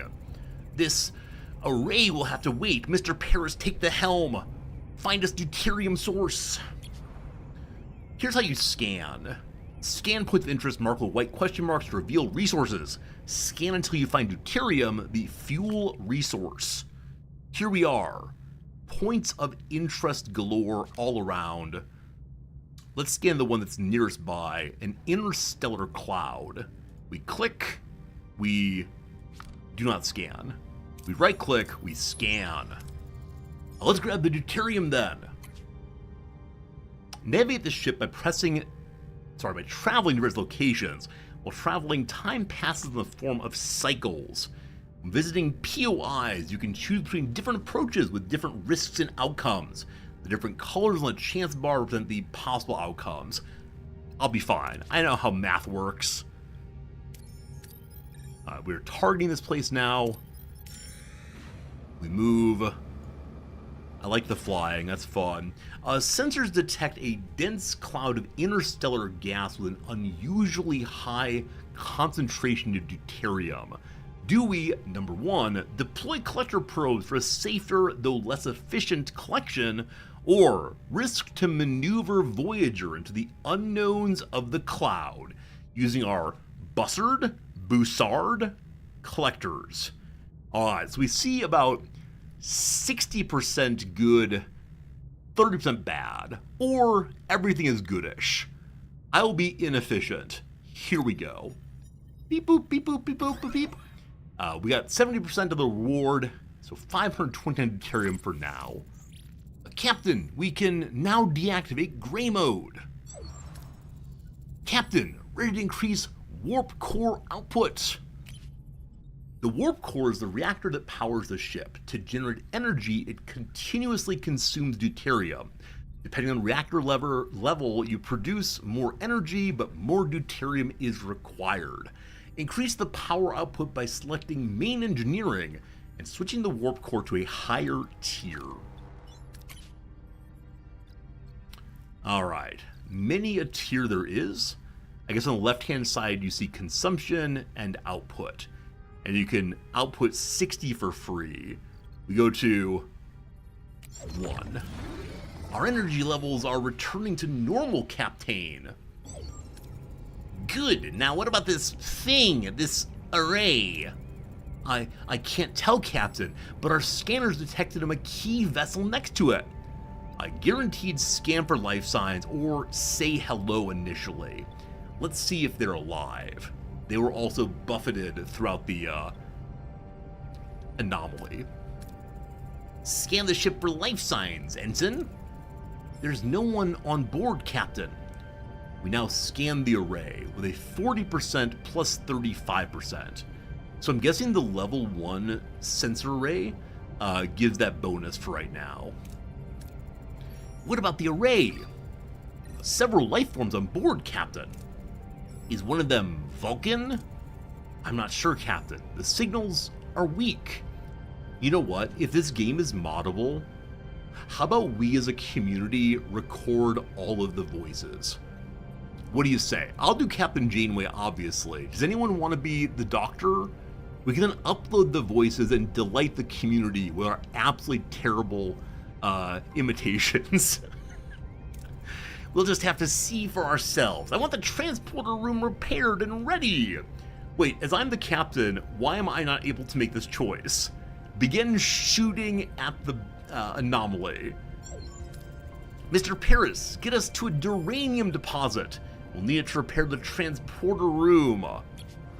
Yeah, Icebeat, I kind of agree. With no voices, it feels like a strange Star Trek game. And even if they'd had actors who are not the main, or not the historical actors, like if they had a new Janeway, that'd be absolutely fine. I'd be totally cool with that all the way.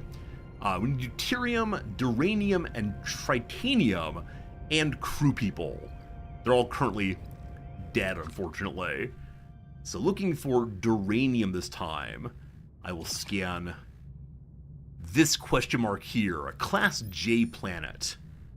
They have deuterium, not what we need. You'll do Tuvix. I'm not going to be killing Tuvix ever. I know some of you despise the character, but he's an integral part of what we're doing here. That place has deuterium. How about you? Duranium. And next door to that is deuterium and who knows what. Alright, let's get flying now. We arrive. Captain, we've found an abandoned ship adrift in space. It's powered down but structurally sound with sealed storage compartments, so we can't open the debris by blowing it up, but leave the storage alone. We can watch the happy bar bounce back and forth, and happy bar is happy for us today. We now have all the duranium we need. Engineering is standing by to repair the transporter, Captain. Damaged rooms are non-operational. Select a room to bring up room controls. If you have resources and work teams, you can initiate repairs. Boop. Boop. Alright. Transporters are back online, Captain. Mr. Parrots? No, I don't want to go here yet. I had things to do. I want to see the ship next door. Anyway, Mr. Paris, set course for the array. It's time we got some answers. Okay, I can look at this real quick. I'm disobeying Janeway. How good is that? Captain, we found an abandoned ship adrift in space. It's powered down but structurally sound with sealed storage compartments. See, we've just had repetition of the exact same location. Like Stellaris is really great. Like, even if you just find some random ship that has the exact same rewards, there's a slightly different storyline told. So if it's just said, like, the ship has this part blown up, or it's marked with a red insignia, it would make the game so much better. If we have a lot of repetition over and over again, I'll be kind of bummed. We'll see. We'll see. All right. I do not have a torpedo, so I must instead just salvage in a reasonable way. We are on the green, and that is good. Having done that, I will now return to my main mission location. Here we go. Scoot, scoot, scoot, scoot, scoot, scoot, scoot, scoot, scoot. I'm enjoying the little videos. I wonder if they're scenes from the show itself rendered into this game mode. Ensign Kim and Mr. Paris, get ready for your first away mission. Go away. Away missions have challenges. Heroes have skills and traits. Select heroes with the matching skills from your away team. All right. So there are no challenges indicated here. We have a pilot and a quick-witted Harry Kim.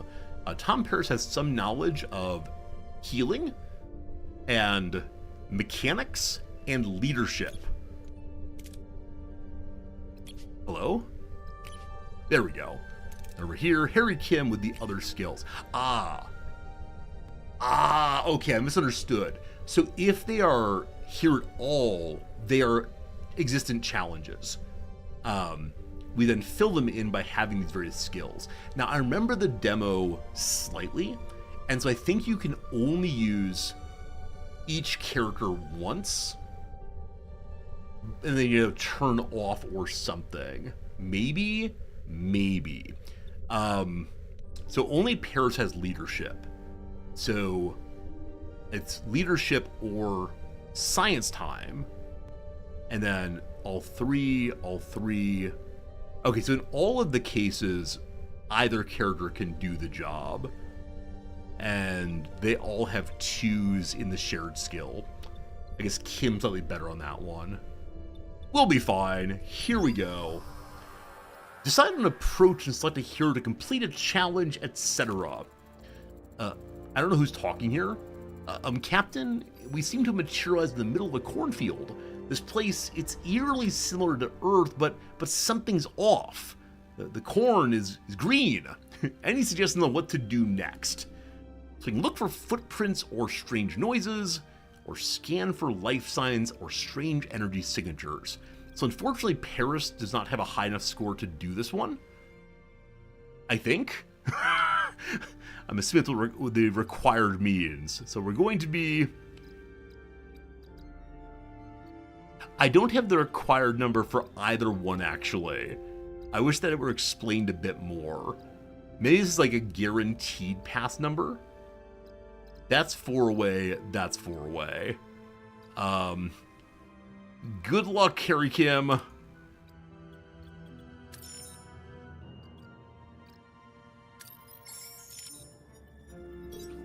Hey, got success, very good. They said how it works during the tutorial. Harry and Tom use their tricorders to scan for life signs and detect a strange energy spike emanating from a nearby area. Following the readings, they navigate through the corn and find a farm with people working the fields. An old man sits on the porch of a nearby farmhouse, strumming on his old banjo. He sang, "After a challenge, participating team members are fatigued and skill values reduced. This is a way of guaranteeing that different actors get enough screen time to earn their SAG wages. Let them rest the new challenge, recover, and plan ahead accordingly, you fool." Captain, this old man seems harmless enough. He might know what's going on here. How should we approach him? Alright, so Paris has got to do it. That's fine. He's much closer on body language detection than on demanding things. Now, the game indicates here one gets better rewards for choosing different lines here. So I guess this is the risky path where you get more reward. But no, I want to do the one we're more likely to succeed at. So we're reading his body language. How do you strum? Are you like an Earl Scruggs claw hammer guy? Hold to confirm. Beep boop beep boop. Alright, Harry and Tom discreetly observe the old man, trying to analyze his body language. Something feels off, like he's putting on an act, but they can't quite put a finger on why. The old man seems perplexed by their presence, muttering about Harry and Tom being early and how it's not yet their turn. He invites them to stay on the farm and wait, offering them some fresh corn cobs. Oh, are they slathered in butter with salt poured on? Oh, I'm definitely missing that. Alright, you can select more than one hero for a challenge if they possess the required skill. If the cumulative skill value is equal or higher to the required number, you have a chance of a critical success, a golden par of the chance bar. The old man isn't much help. We try to find them a key ourselves. There's a large barn behind the farmhouse. The tricorder readings are off the charts. There's definitely something strange about it, especially that back wall. So were our character not fatigued, or we had a third character, we could then do 2 characters together on one of these. So we could analyze the energy readings. That's 11 points away. Or we can try to find a way to break the illusion of the wall. Only 5 points away. Let's go for that one. We might get some deuterium by breaking the illusion. Good luck. Oh, this is a gambling game, isn't it? Feels very gambling. I think seeing this thing go back and forth does build up a certain kind of tension, anxiety maybe, that is quite cathartic when it works out. Well, I just clicked through. I have no idea what that one said, but hooray, something good happened. Sometimes you have to make major decisions that influence how this story proceeds. They're marked like golden outline. We found the Maquis, including good old what's-her-name and Chakotay, the native insert to deal with critiques of the show being colonialist. These people must be the missing Maquis. They're being held here, Captain. We must get them out of here.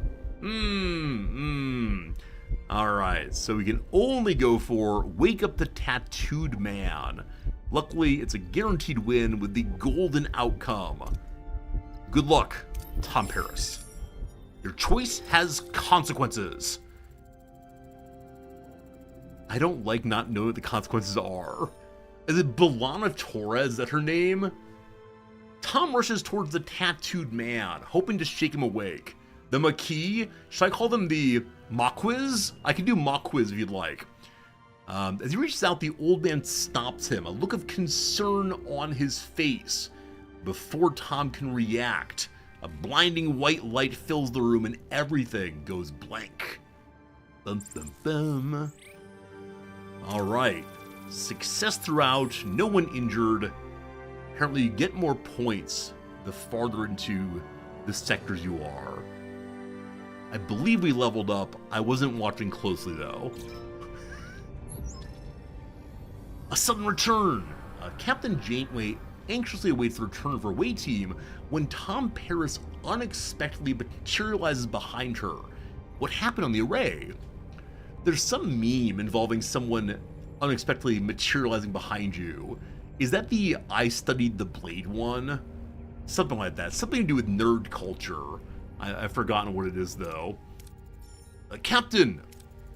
What happened over there, Mr. Paris? We lost contact with you for several hours. What? We were there for only an hour, right? Harry! He was just beside me. Then he's still in the array. But why were you released and not... The Maquis are hailing us, Captain. Putting them on screen. I'm trying to remember a voice here. It's not working. I'm Commander Chakotay of the Maquis. My engineer, Belana Torres, is missing. Is she with you? No, Commander. One of our own is missing. It seems we share a problem. It makes sense that we solved it together. 3 of us will beam over to your ship.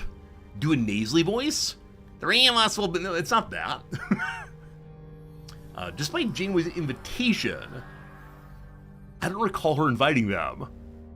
I thought they just said they're coming to visit. The arrival of Chakotay and his Maquis crew on the bridge is fraught with tension. Both sides remain wary as they prepare to discuss their shared predicament. Captain, this is Tuvok, my...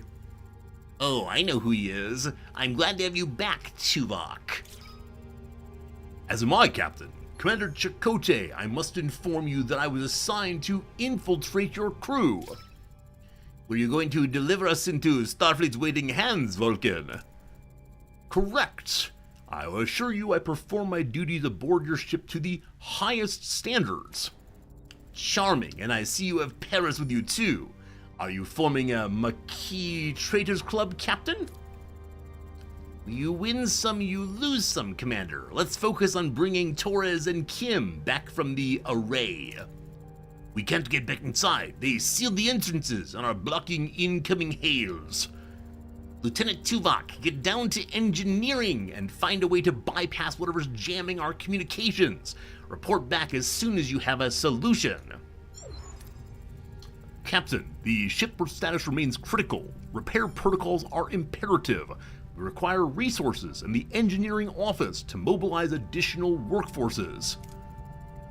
Prioritize life support, secure core decks, and restore Deck 5 functionality first to gain access to the engineering office. To be able to supply power to a room, you need to activate the life support units of the corresponding deck. Each life support unit consumes energy, so plan accordingly. Where's my energy marker? Energy! We make 120, we consume 15, we have 105 available.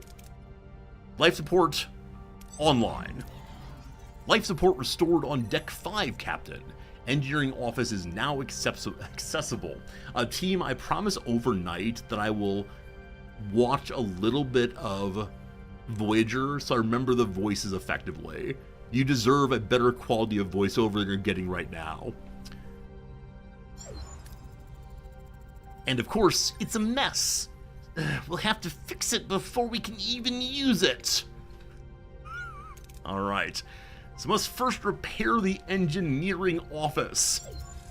Would you all prefer that I just read everything in my own voice and pretended like all the characters are not different at all vocally, as opposed to going in for this attempt at voiceover? Wait, the yeses just use my own voice. It's that bad? It's that bad? My Tuvok's not like me. See, I think I remember Tuvok most of all. I think, unfortunately, my personality is constructed around Vulcans and androids. There was a time in high school when I attempted not to use any contractions because Lieutenant Commander Data didn't use any contractions, and I thought he was swell. You're never a fan of my voices? What? What? A core element of the stream for genuinely years, and a mod's against it. Oh, man. Man. Or do Shen and do it as stupid as possible for each character. Oh, man. Oh, man. I try my best. Oh, you mean everywhere. You don't like voiceovers in any stream. It feels weird. I don't know. Like, would you like me then to say, like, Tuvok says, repairs in progress. Janeway says, okay, thank you. Because it just feels strange to read it with no notable inflection, I think. But if I guess I can read it like a book. We'll see how it goes. Tuvok says, until completion, it would be logical to scan all planets in the system and gather more deuterium and duranium. Okay, explore the system and gather its... Oh, sorry, the game place... Alright, so we need to go explore more things.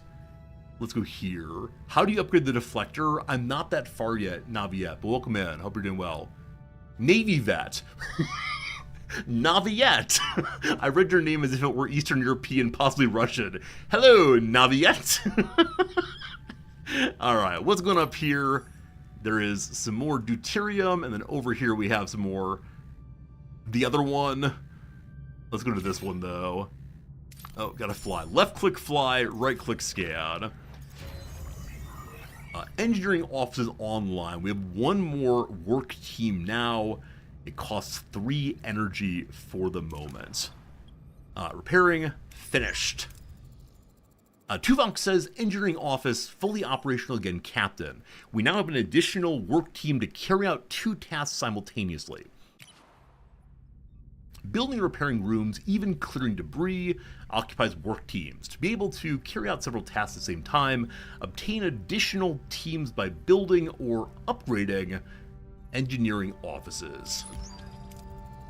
Tuvok says, logically we should now focus on Deck 2 and the mess hall to ensure the crew's food supply, maintaining their physical endurance. This requires reactivating life support in that section first.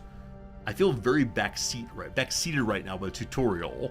That said, it's probably good decision making. The tutorial says, the morale bar shows your current morale, the change to morale per cycle, and icons indicating your crew's needs. Open the overview screen and switch to morale to get a detailed info about your crew's needs. Your decisions in ship management, food, crew quarters, and events affect crew morale. If morale falls to 0, the crew mutinies and the game is over. Mutinies. Have there been Star Trek episodes in which the crew mutinies? I'm sure there are some in which the crew is taken over by brain slugs of some sort and mutinies, but it's not real because they weren't of their right mind. I don't know. I don't remember any mutiny episodes, but I don't know them all intimately.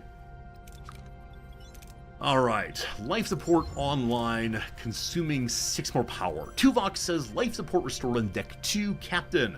Access to the mess hall is now possible. However, it sustained extensive damage. Emergency rations are currently deployed. After repair, the crew can access replicator rations again. We repair. Repairs in progress, says Tuvok. Until completion, Tuvok says, we should address crew accommodation.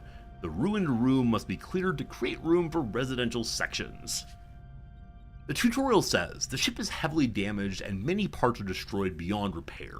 To free up new building space, you'll first have to remove the remnants of the old. Sounds very much like a political claim. Select the room and give the order to clear the debris. Removing debris takes time or cycles. To pass the time, travel on the map. There's one episode where Tuvok Holo program mutinied. Okay, so one of the main characters became bad. In the same way there was evil Riker for a while. Something like that. We click. So we use work people to clear the debris for 16 of our metal blocks. Tuvok says, while waiting for our work team to finish, we should continue to collect more resources. I'll keep at it, thank you. The game says, Captain, we found an abandoned ship adrift in space. Hey, it's the same event again. 3rd time's the charm. Hey. Oh. Our storage was full, and so we wasted a tremendous amount of material. Thanks, game. I appreciate you warning me about that one. So we can fit in more of the Duranium, but nothing else currently. We'll scan this one for fun, and then head to Duraniumville. Bum, bum, ba-da-da-da. I'm clicking on you. There we go. Mess hall is made. The crew have a place to gather for meals and relax away from duty stations. Online. Tuvok says mess hall repairs are completed, Captain. We should switch to replicator rations now. It would enhance crew well-being. The tutorial says, with every cycle your crew consumes rations, you can always use emergency rations, which don't require resources but lower morale. The crew is used to consuming premium rations made by the replicator. Those increase morale but consume deuterium. Deuterium is the blue stuff, and we're full of the blue stuff right now. So one loses morale, which is indicated here, not here. Here. Yes, this is morale. So it's currently at 2,560. This is a very strange number. But okay. Okay, so I figured morale would be on a 1 to 100 scale, but instead we're at 2560 good. So I'm also surprised that one can only go from emergency to premium. Why is there not some middle position? Like, you can have your tea and bread, but nothing else. Whatever is the simplest thing to replicate. What do you think would be the simplest thing to replicate? Using the least power and the least material. A piece of pita bread, maybe. I don't know. Water, salt, flour, not half bad. A block of government cheese. I like it. I like it. Tuvok says replicator rations are now issued to the crew, Captain. The section's all endless Tuvok talking. Alright. Maybe I should turn on other things. I've been shamed earlier for not having the torpedo bay online. So where is the... Here it is. I need 1 worker. I have that. 3 cycles and 18 stuff. Alright, that'll come online, giving us more abilities as the story continues. Cool. How do I get back to the main menu? Button 2 will do it. Ruined room has been dismantled. Awesome. A Tuvok says, ruined room removal concluded. Tom Paris says, great, maybe we can finally rebuild some crew quarters. My back is killing me from sleeping in the corridor. It'll do wonders for morale, that's for sure. Didn't Paris have a private bedroom? I think all of the major characters, the stars and guest stars, had their own private bedrooms probably, regardless. To build new rooms, select the empty building and click some stuff, all very good.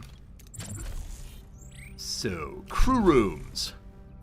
We can't make crew quarters yet, but instead, we can make emergency quarters for the moment. That causes a loss of 1 morale per cycle per crew member, maybe? I don't know. I'm disconnected. Disconnect? Question mark? That's no good.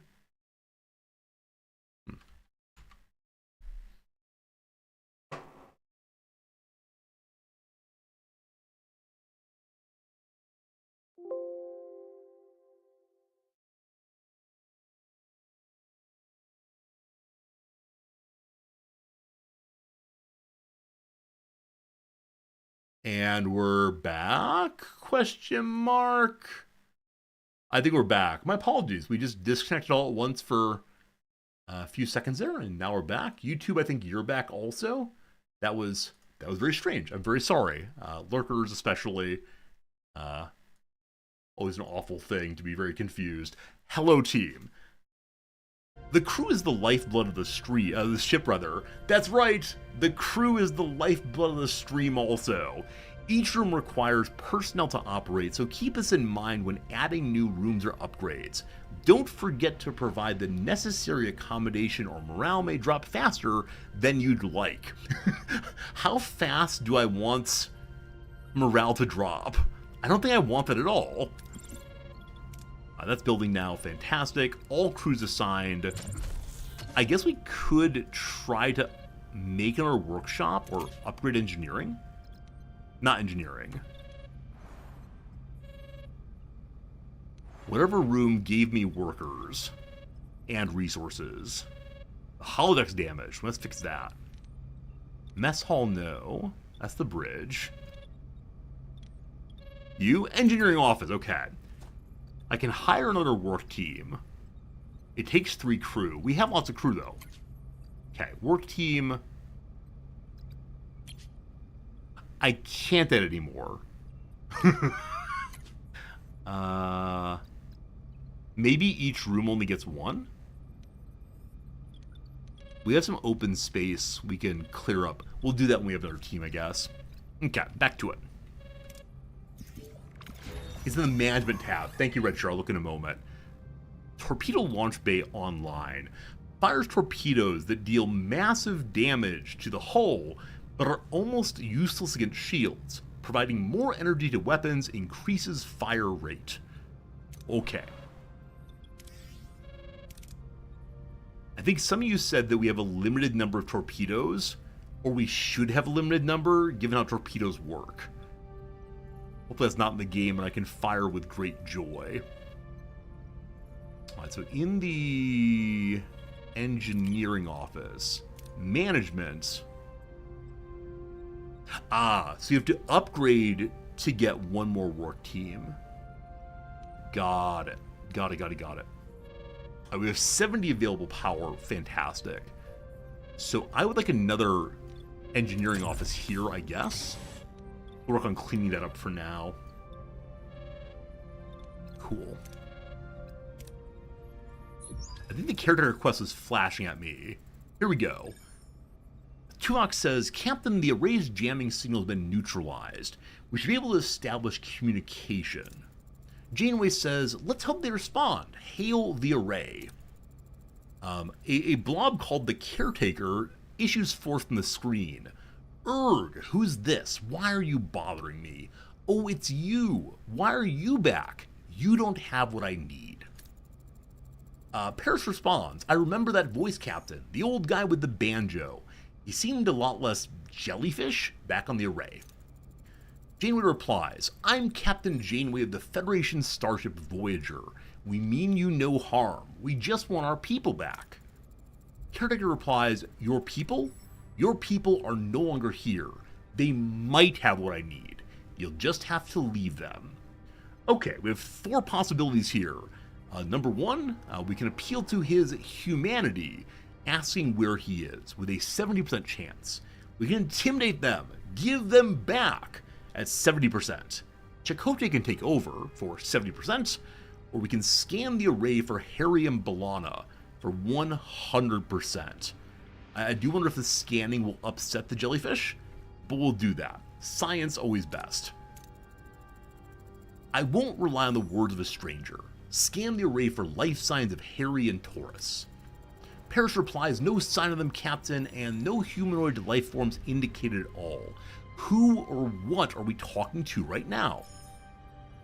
Now we can do another thing. We don't get any bonus for doing so, but let's go ahead and be friendly, appealing to his humanity.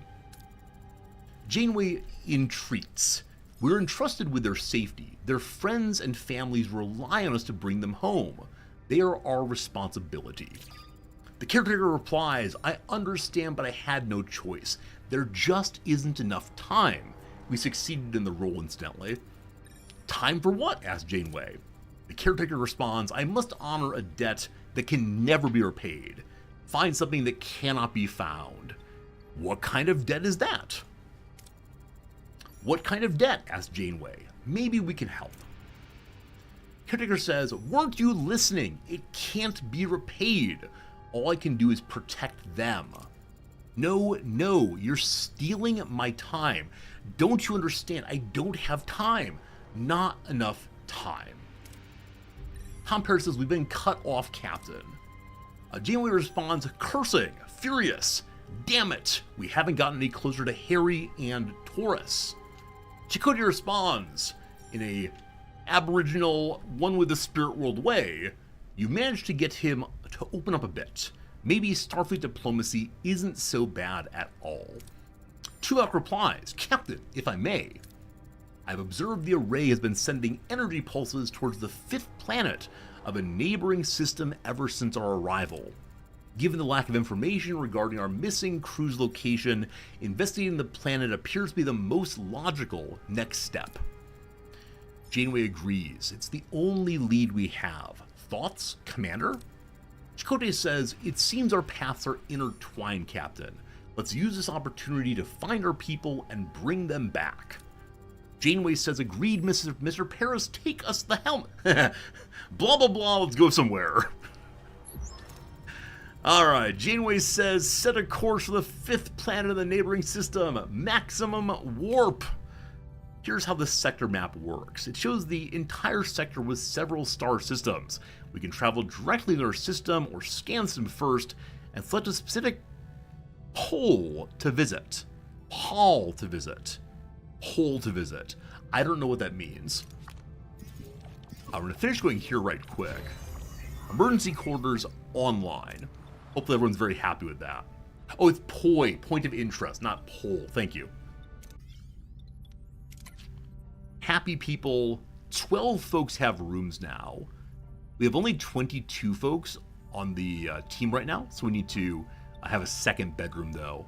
Also, it seems like everyone here is named, from Matthew Garcia to Benjamin Wilson to Jotan Tulor and more. I wonder if any of these people are actual names mentioned inside of the game, or if they're instead like subscribers or backers or people who made the game in some way.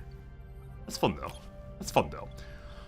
All right, we still have 60 available power. I'd like to make another emergency quarters. Yeah, it seems that everything is going on this floor. What are you? Sick bay. That could be useful. What are you? The science laboratory. What are you? We can't repair the holodeck. We need a special resource for that. Go and clean this one up.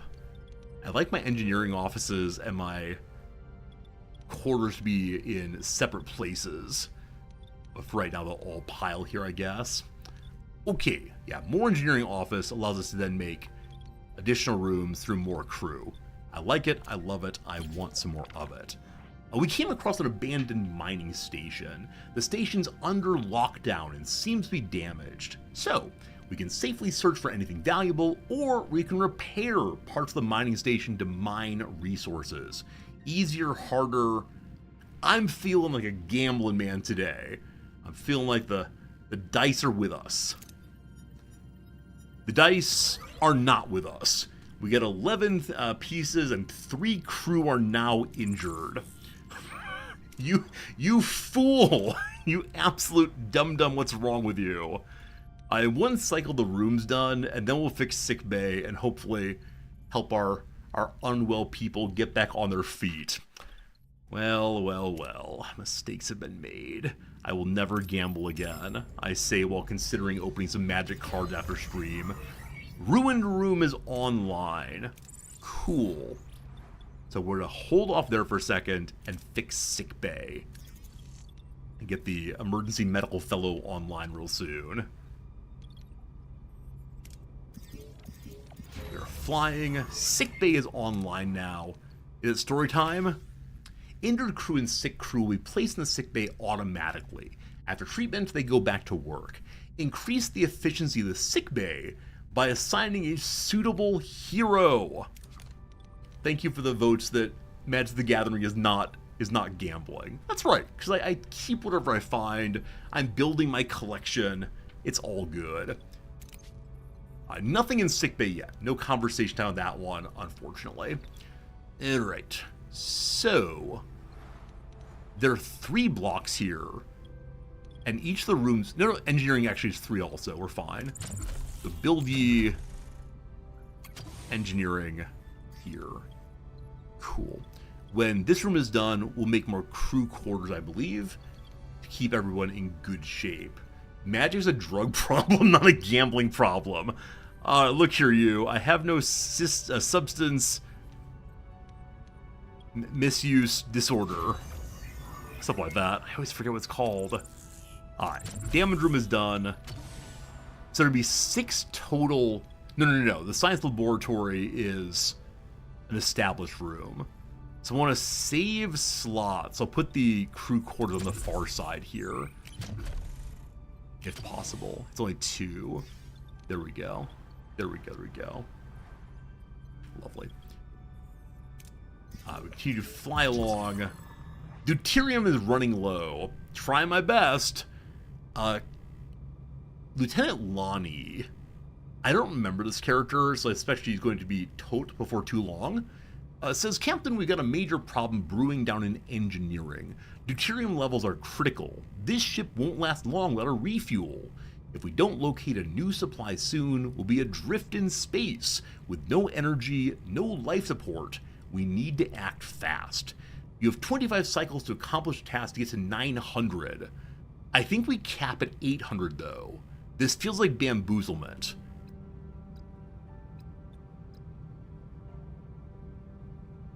Yeah, I think we cap at 800. So we need to build... Well, we cap at 10,000. 1,000. Okay, if that's right, we're good to go. HPG, this is on you. If we cap at 800, there will be banning in the future. Alright. Have I arrived somewhere? I have arrived somewhere. We're supposed to go to the 5th planet. And so... I need deuterium on the way, though. You are deuterium, glorious. As are you, also glorious. Time to fill up the old bucket here. Emergency cores online. Fantastic. Turn it on. 26 people are unhomed. We also have morale dropping less than previously. How is energy? Still 59. That feels wrong, but I don't know enough to say about if it's actually wrong or right. 1 cycle left on more engineering.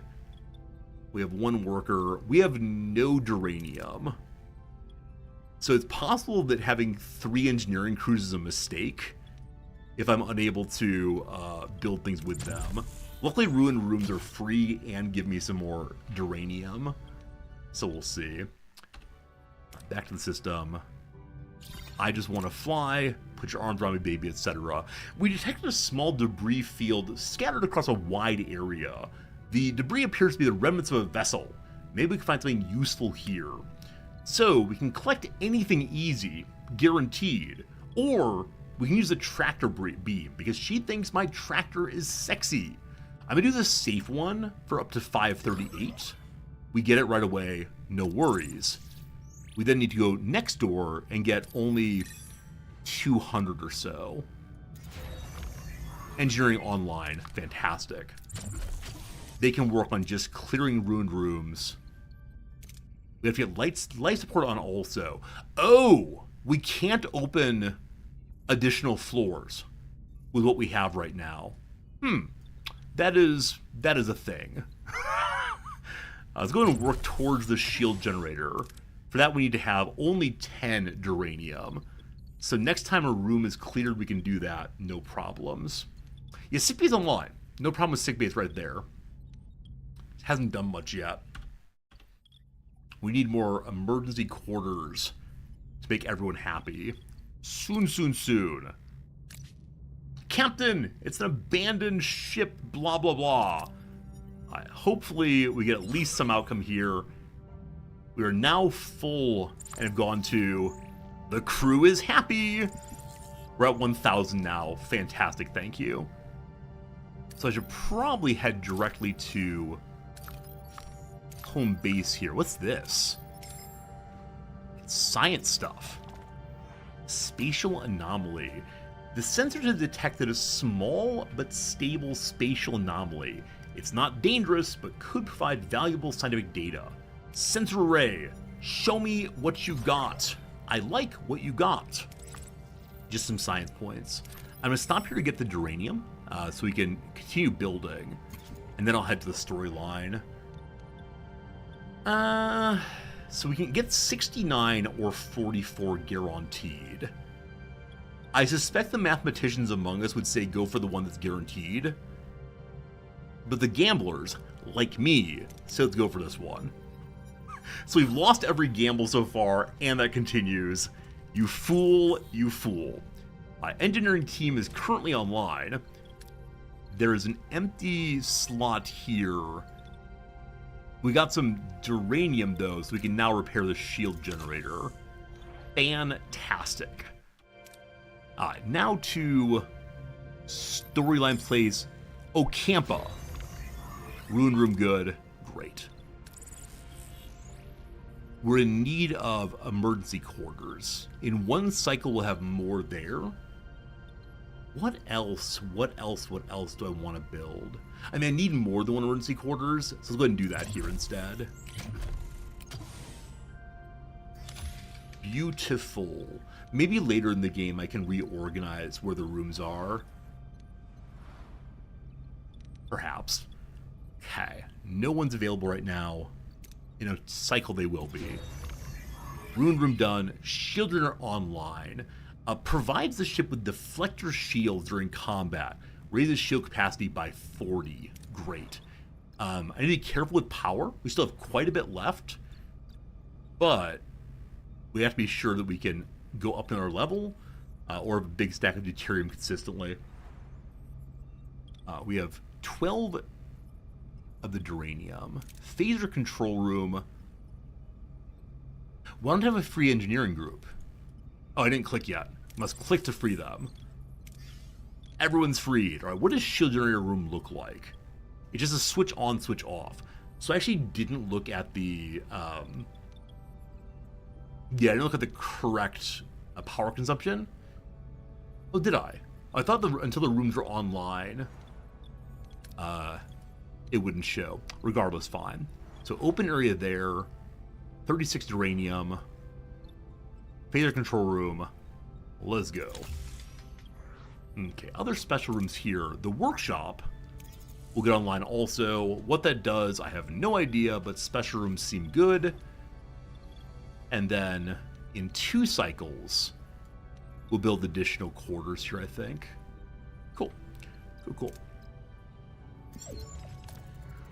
Tom Paris announces, Captain, we've reached destination orders. I'm going to hold off until all of our buildings are built. There's an optional quest here I don't want to screw up on. As long as we keep on bringing in resources, we should be fine. Phaser control online. If things get dicey, we'll be okay. You can assign a hero here. Should I be assigning heroes? Maybe. I didn't even know I could do that. It's great. How about the shield room then? Heroes. Chakotay. Sick bay. I could put a hero here. Does the bridge need a hero? No. Combat allies go there. I assume that Janeway is the assigned hero always. Navigational deflector. An engineer. 1 point. That's not very good. What room needs a leader, I wonder? There we go. Tom Paris, bonus skills and away missions. That seems useful. So I'm guessing we have to move heroes around as we do different things. We'll see how that works. Alright. Grab these. Workshop done also. Fantastic. We have 2 free groups. So over here's the shuttle bay. That requires special resources I do not yet have. The more I'm playing the game, the more I'm getting into it, frankly. I'm suddenly really enjoying myself, and I don't know why exactly, but it's a really good time. We need 3 more duranium. With 2 crews, I'm going to assign one of them to build a bedroom, and we need 25 for that. So one of you are going to diggy hole, and the other one will stay free until we finish this pickup here. Smaller refield. If we do the easy one, we go to full storage again. Fantastic. I mean, I wonder if I should be holding off on getting deuterium until I know I won't be wasting any. That's probably a smart thing. Probably. Gotta be more strategic.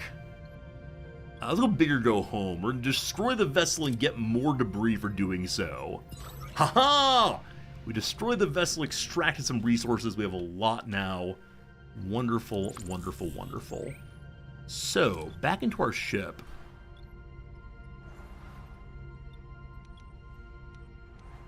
We still need 2 more rooms, really. No, one's being built right now. So we need only 1 more bedroom. And then we're good to go. Big fan of that.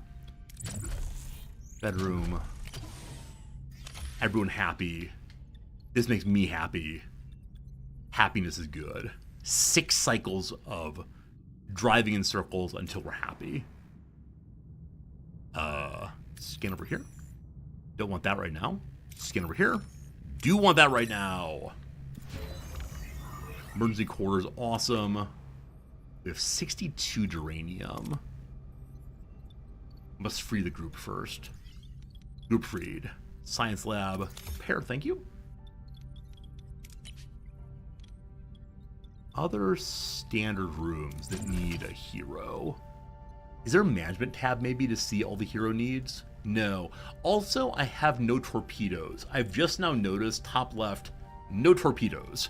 I have a torpedo bay, I think. Where is Torpedo Bay? Well, there it is. May I make torpedoes here? I may not. Good. Good. Alright, grab this. Science lab online. So I have to do some research. I feel like I may have jumped ahead of where I should be on this thing. So all of these things are already researched. Unfortunately, some of them have been destroyed. So in research, we can do engineering, crew, science, combat, or, surprisingly, Borg stuff. Hello, Cyber Oracle. Where's Shooty Shooty? We're in a very early and somewhat peaceful quest so far. And so there's been no shooty, except for blowing up a abandoned ship to get more resources. Regardless, what's inspired resource do? Morale bonuses are increased by 20%. Like 14 cycles. Over here you have to reveal a technology. I don't know how to do that yet. In crew, nothing else. In science, field training. Increase XP gains. Well, always obviously we research early, and XP gains are great. Cat, one free group. Holodeck not possible. Aero Shuttle Bay not possible. Shuttle Bay not possible. I think we have all of the named rooms we can get online. Fantastic. So this room holds 12 people, I believe, when built. So having one more partially open emergency quarters would make everyone finally have a home. 6 cycles. Like I'm scamming a bit by not going immediately to the next stage of the game. Especially when Brother Man keeps yelling out, "I'm running out of time. There is no more time." And I say, wait a minute, you're fine. I'll get to you real soon. Don't you worry, friend. Don't you worry. Real soon. Oh, goodness. Well, we can just keep on clearing stuff out, I suppose. Or what are the other things we can actually build? Cargo bay, battery compartment setup. So cargo bay can be built right now simply for more storage. In crew, we can do another sick bay, but we don't have the resources for it. In technology, lots of things we don't know how to make yet. Borg technology, spoilers, thank you, and lastly, combat. So the ones we can build, we have built already, and we don't have the special resources for them. So I guess we can build a cargo bay. Sure, why not? That way I won't waste things quite so much. Hello to you, Reese. It's good seeing you as always. I'm enjoying the game quite a bit. That said, if you're someone who doesn't like a lot of words in your game, because of presentation of lots of story missions with lots of dialogue of characters talking back and forth, I'm not sure. I'm not sure if that's a game for you if you don't want to read a bunch of stuff. So unfortunately, none of the storylines are voiced at all, and I don't know why that is. I believe in the intro, there were voices for a very brief period, but now it is me reading all of the voices. And we collectively decided earlier that we do not like the way I do voices, and so I'm now saying things like, Captain Janeway reports, and then her quotation. So I don't know.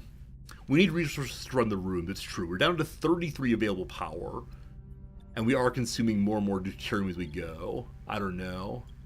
Maybe it's a better playing game than a better streaming game. I don't know. I'm not sure how you all are enjoying it. I guess I can ask that. That's a question worth asking. Does this game deserve another day or more streams? That's fine. That's a fine question. No thanks. Yes, please. There's no middle option. Voting should pop up on your screen as long as you're not on mobile. If you're on mobile, God help you. Alright. Back to flying around some. Too early to tell? It's hard to say, of course. I need you to make a hot take right now. Am I gonna win? We're not gonna win. I got very little way to deuterium, that's fine. Alright, so by the time we get to Okampa, I believe lots of things we built. Emergency quarters. Awesome. 2 people do not have rooms. They'll have rooms in 3 turns. Good. Destroy room, please. Thank you. Almost.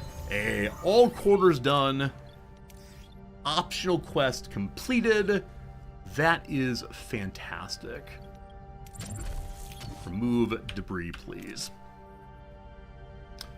Okay, if I push the tab key, this comes up. There's someone at my front door ding-donging. I bet it's a package. Be right back. 1 sec, don't worry.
Konnichiwa. It was actually not a package. It was our newspaper man asking us to pay for the newspaper. For some reason, we can't do it online. So once a month, a delightful little man comes by and says, "Hi, give me money for your newspaper." And we say, "Okay," because we live in the 1990s. It looks like the vast majority of you all said that we should keep playing the game. Very good. Too bad we can't bet with channel points. It'd be an easy win to bet he forgets about the poll. How dare you? I have a very good memory. Anyway, alright. The crew thing just shows me what people are doing and where they are. We have only one available crew member, fine. Here are the heroes! Wow, there are a lot of heroes we're going to meet eventually. Exactly, Zombie Jesus. Japan lives simultaneously in the future and the past in a really interesting way. We have robots everywhere, however, we pay our bills in person with cash. It's very strange. We can go through and click on each person and see what they're good at, what things they have. Chakotay is a survivalist. That's amazing. That's amazing. Is it an old dude? No, the newspaper guy is probably in his 40s also. I think that seems likely to me. Okay, we have no free crew, or no free engineers and one free crew. So nothing else to do until I find a way for my crew to make some babies. Cargo bay online. Does cargo bay require a worker? It requires 2 workers. How do we replicate humans? Oh, was that ever a topic in all things Star Trek? Was there ever a discussion of, why engage in pregnancy? Can't we just replicate something living? Or does it not know how to replicate the spark of life? Anyway, someone get researching that, please. So I could turn off one engineering office right now, and in that way get some people back and turn on cargo room. Cool. We can store only one kind of resource there. So to choose what to put there, for right now, deuterium is the big thing. So plus 500 on that. I thank you. We can keep removing ruined rooms on the floors available, but I think they're mostly done. Yeah, getting close, getting close. There were limitations replicating, which is why they couldn't replicate 1 million enterprises. They could only be so big. There were transporter duplications, it's true. Cloning was a thing also. Okay, so there are clone colonies, but the colony's failing. That's the moralistic. Clones can't do anything by themselves. Surely they're not the correct kind of clones then. Pharaoh, we're down to 2 engineering crews sitting around. Let's be generous with the streamer, he's trying to do his best. Alright, welcome to our destination. Ooh. Chakotay's little ship is coming along also. I thought Chakotay was on the bridge. I guess he has a whole crew of people who I need on my ship to take care of engineering bays. Tom Paris says, "There we are, Captain, and might I say, what a ride." He's complimenting me for making things. Voyager handles like a dream, responsive, agile. Janeway responds snappily, "Don't get carried away, Mr. Paris. Let's see what we have here." A new lead. Following the array's energy pulses, Voyager discovers a desert planet with a harsh, unforgiving landscape. Are Harry, Kim, and B'Elanna perhaps being held in this place? Tom Paris continues, "What's so special about this ugly old space rock?" Wait team, we can do a quick scan, we can check energy impulses.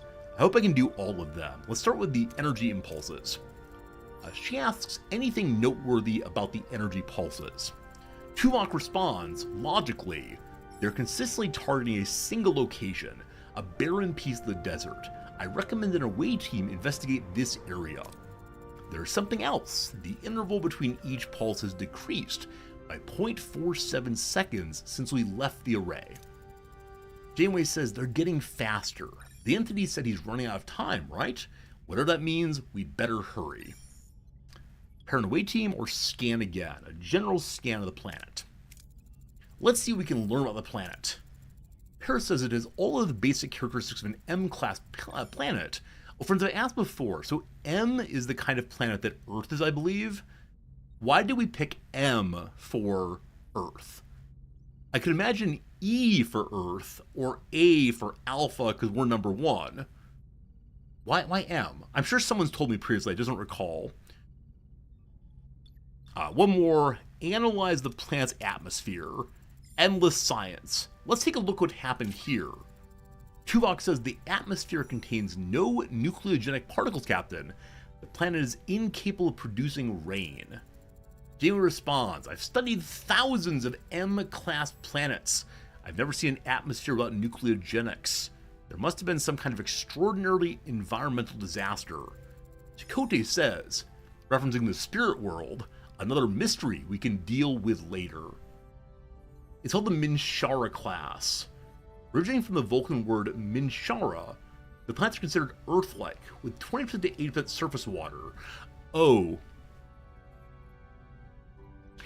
Is it the case that M-class planet is only a Star Trek thing? And I thought we used it in the real world also? I realized that I watched Star Trek at a point in my life where I didn't fully distinguish between the real world and Star Trek. That's amazing. I thought we said M-class planets in the real world too. What do we call planets like Earth? Is it just habitable? Habitable? We do have star classes, right? And the star classes from the real world have been used in Stellaris, I know. The sun's an M-class star. In the real world, Michael Flora? We say Earth-like. I wonder what variation would be acceptable for Earth-like planet. It can have like purple trees instead of green. Can the water be, I don't know, sulfuric and still be Earth-like? I don't know. It's a size 25 continental world that is so unbelievably boring. Alright, time for our away team going down. Janeway says we should examine the world firsthand. She says we'll. She better go down and not refer to everyone else as we. Our son's a G-type. Is that because it's the OG original gangster?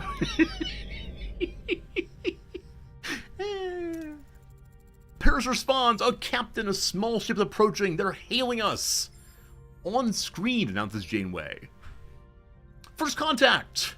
A peculiar alien with a mischievous grin greets Voyager from his chaotic vessel. Neither Starfleet nor the Maquis have ever seen such a species before. Perhaps an inhabitant of the Delta Quadrant? Alright team, don't forget, We are Starfleet officers, prime directive. Oh, we all hate Neelix. You're all hating Neelix. I didn't like him as a character either, but we need to take care of people, help people on their way. Neelix says, "Greetings, looking for something on this dusty old rock?" Janeway replies, "Will we find anything, Mr.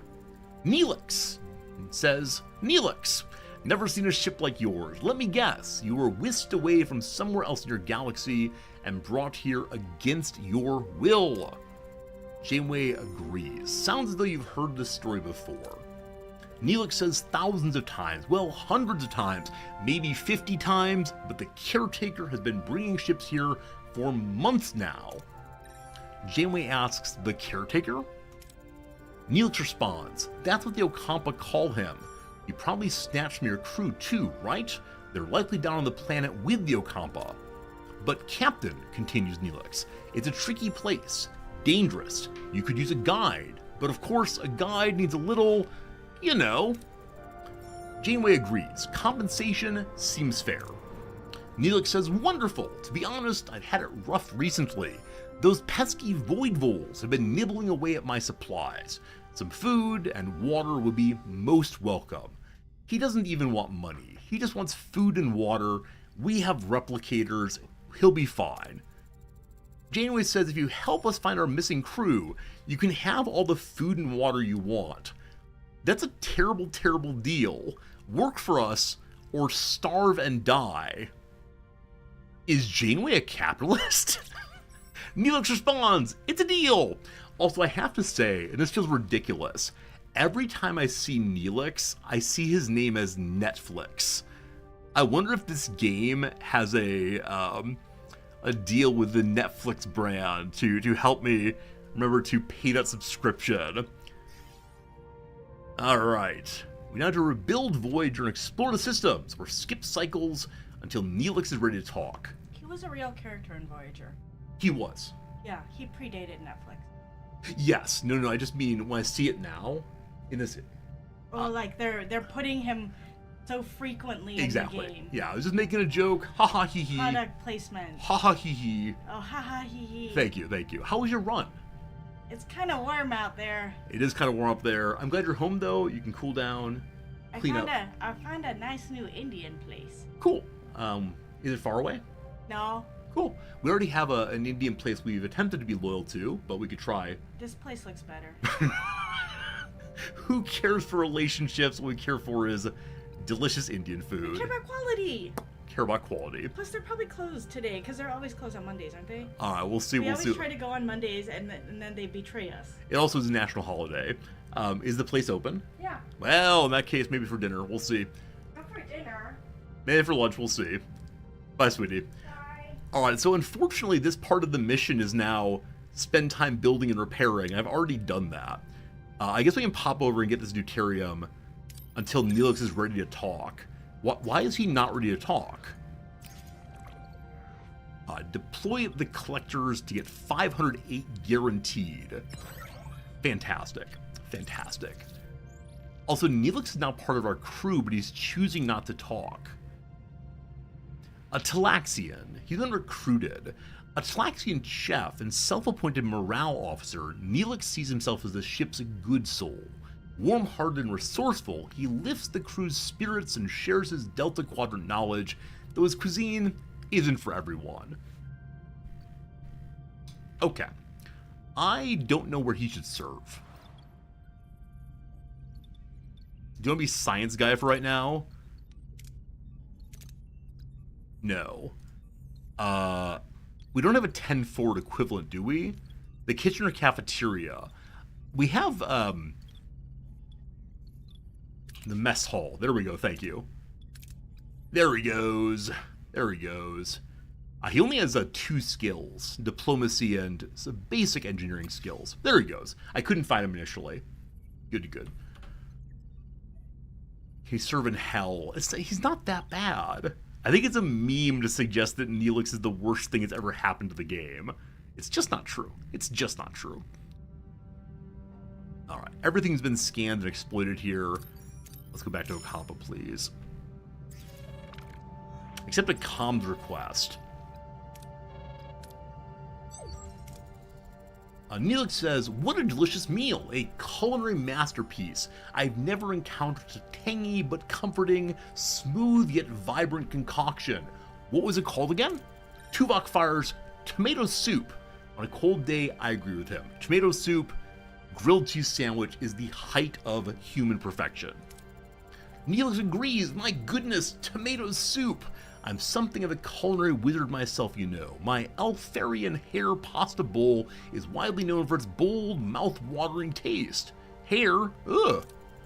Mr. Neelix, says Tuvok, I'm pleased you're enjoying yourself, but we need your assistance. Now. Neelix agrees. Ah, yes, your missing crew right. Scan the southern continent and look for a range of dead volcanoes. At their foot, you'll find a Kazan Ogla encampment. Kazan Ogla? Neelix agrees. One Kazan sect of many. They control this part of the quadrant. They're a bit difficult, but with the right approach, even they can be reasoned with. Janeway cuts in. I thought you said the Okampa had our people. Neelix says, well, the Okampa do have your people. It's just finding them's a bit tricky. My old pal Maje Jabin, the Ogla leader, might know where to look. He's a nice guy, a bit gruff, but he owes me a favor. So why would anyone not ask for more information? Kazon, real commander, thank you. Kazon. Ask for more information about the Kazon Ogla. Janeway says, anything we should know about the Kazon Ogla people? Neelix says, water's a precious commodity on these parts. The Ogla, they mostly get theirs through trade, so a little liquid diplomacy would go a long way. Way team down, bring me some water. Neelix has to go along, it seems. Alright, time to away team down on this one. So we need to have diplomacy, which Neelix is the only one who has, I believe. They encourage us to bring a Talaxian, a survivalist, and an innovator. Well, well. Alright, so number one needs to be leadership or the phaser. Looks like Chakotay is best of those things. Then engineering. Then diplomacy either can do the diplomacy or the phaser or whatever. Okay, so we just need a good engineer, seems wonderful, which is the innovator. I have no innovator. What do you want from me? I will send... I want to send Tuvok so much, but I need the engineer, so... Tom Paris gets to go. Let's go, let's go. Hey, Xander, how's it going? Been a while. The away team materializes in a small valley between the dead volcanoes. The sun burns down them mercilessly, the air is hot and dry, and a sandy wind whips into their eyes. Captain, our tricores are malfunctioning, probably because of the energy impulses. How do we get our bearings in the Dust Bowl? So the survivalist gets some bonus. Oh, guaranteed positive outcome, maybe a crit also. If I use you with leadership, then Paris is available next turn for engineering stuff. Good. Off we go. And we can stack characters together. We can't forget we can do that. Probably some normal success, that's fine. Using survival skills in the position of the sun, Chakotay determines the cardinal directions. He navigates the team through the rocky valley, eventually reaching a rocky ledge, gaining a better view of the rocky surrounding area. In the rocky distance, they spot the rocky Kazan Ogla settlement. However, the wind is picking up and a massive sandstorm is approaching from the south. This is probably a case where I should have put two characters together. If each character needs only one turn to recover, then is there any reason not to use two and then one next turn? I don't know. Captain, a sandstorm's heading our way. We need to find cover fast. If we had an innovator, they could design an intelligent shelter. Friends, is it possible to have an innovator at this point? I guess I could have woken up B'Elanna instead of Chakotay. I'm not sure. I can have Neelix and Tom work together to build a shelter. Next turn, then, we need to use Chakotay, and that's fine. Here we go. Great. The away team quickly gathers rocks and wood, constructing a makeshift shelter. They huddle together as the sandstorm rages around them. Back in the day, we used to spam the lyrics to Sandstorm in channels on Twitch. Never my channel, but still. What seems like an eternity, the storm subsides. The away team emerges slightly battered but unharmed, and sets off in the direction of Kazon Ogla settlement. Captain, we've reached the settlement. How should we approach? Alright. So let Neelix do the introduction, despite his being tired. Sandstorm doesn't have lyrics. Yeah, people wrote it out as like do-do-do, do-do-do, do-do-do, do-do-do, do-do-do. I guarantee, I should just look real quick. I guarantee this is true though. Twitch, Sandstorm. Is it spam? Meme?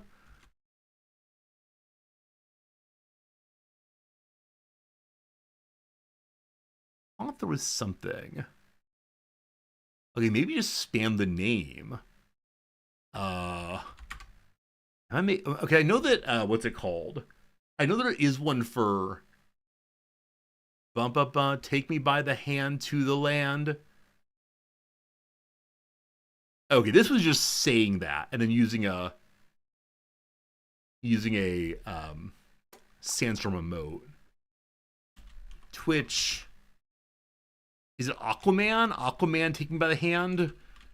Ocean Man, there we go. Ocean Man spam. Here we go. It's called a copy pasta, that's right. Yeah, you put this in chat repeatedly and have a good time singing a song together. Yeah, so good old copy pasta from 10 years ago, back in the good old day. Some people, not me, did that. Anyway, I wish it were the case that Neelix were in good shape right now. I could still use him and Chakotay together to be Starfleet people. And if I do that, the next turn, I'll have to use just Tom Paris. Yeah, if we don't have a good introduction, I'm guessing this will be rough. Or I can just try Neelix. I do wish we had some sense of how hard these checks are going to be.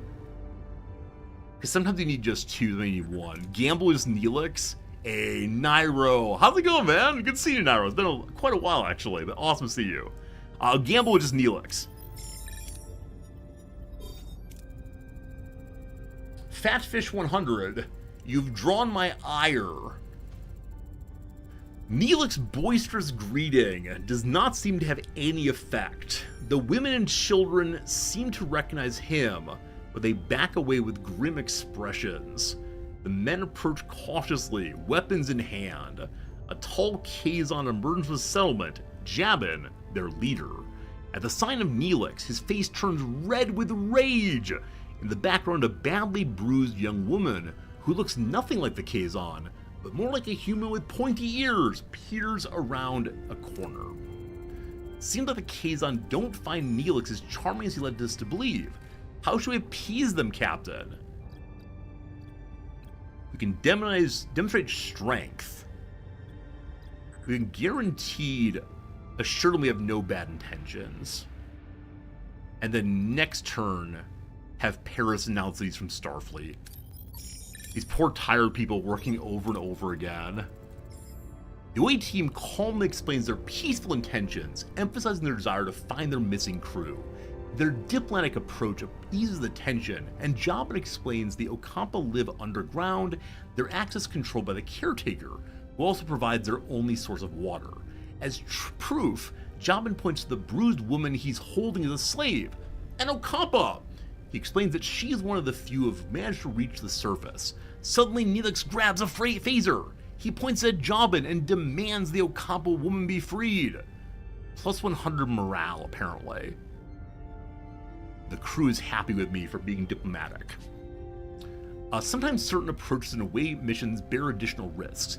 Dangerous approaches are marked by a danger level indicator. Failing such a challenge can result in injuries or even fatalities.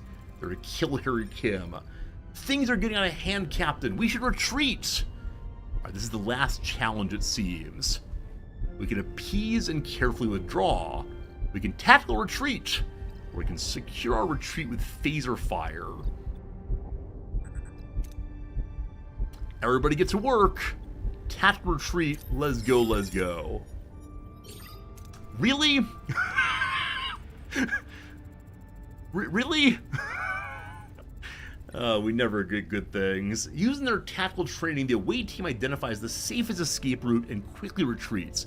The Kazon erupt in mocking laughter, seeing the away team's flight as a sign of weakness.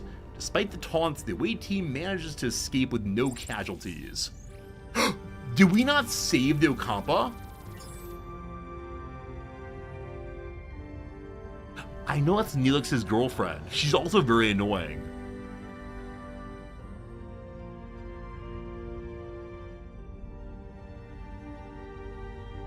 Do we get to go back there and save her, or is she gone forever now? Oh, it says someone joined the party? Okay, I missed that part. Aha! Okay, we did save her. We're fine, we're fine. Safely back on Voyager, Neelix surprised the rest of the away team as he and the rescued woman kiss passionately. Imagine how he kisses. Oh, all tongue, all the time. How deep does the relationship between the two go? So in different scene than different, here we go. A different scene than usual, here we go. Is this a game or a story? There's a lot of reading, but there are opportunities to make choices and succeed and fail in games of chance. So it seems simultaneously a game and a story. There you go. Neelix says, "My dearest Kess, didn't I promise I'd save you?" Kess, the elfin woman, announces, "I knew you'd come for me, my love."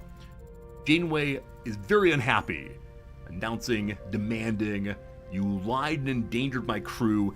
This is not how trust is built, Mr. Neelix." Kess announces, "No, he was desperate, Captain. I understand. I want to repay you and your crew for saving me." Alright, how much cash you got? As Jonathan said, the access to the underground city is controlled by a caretaker.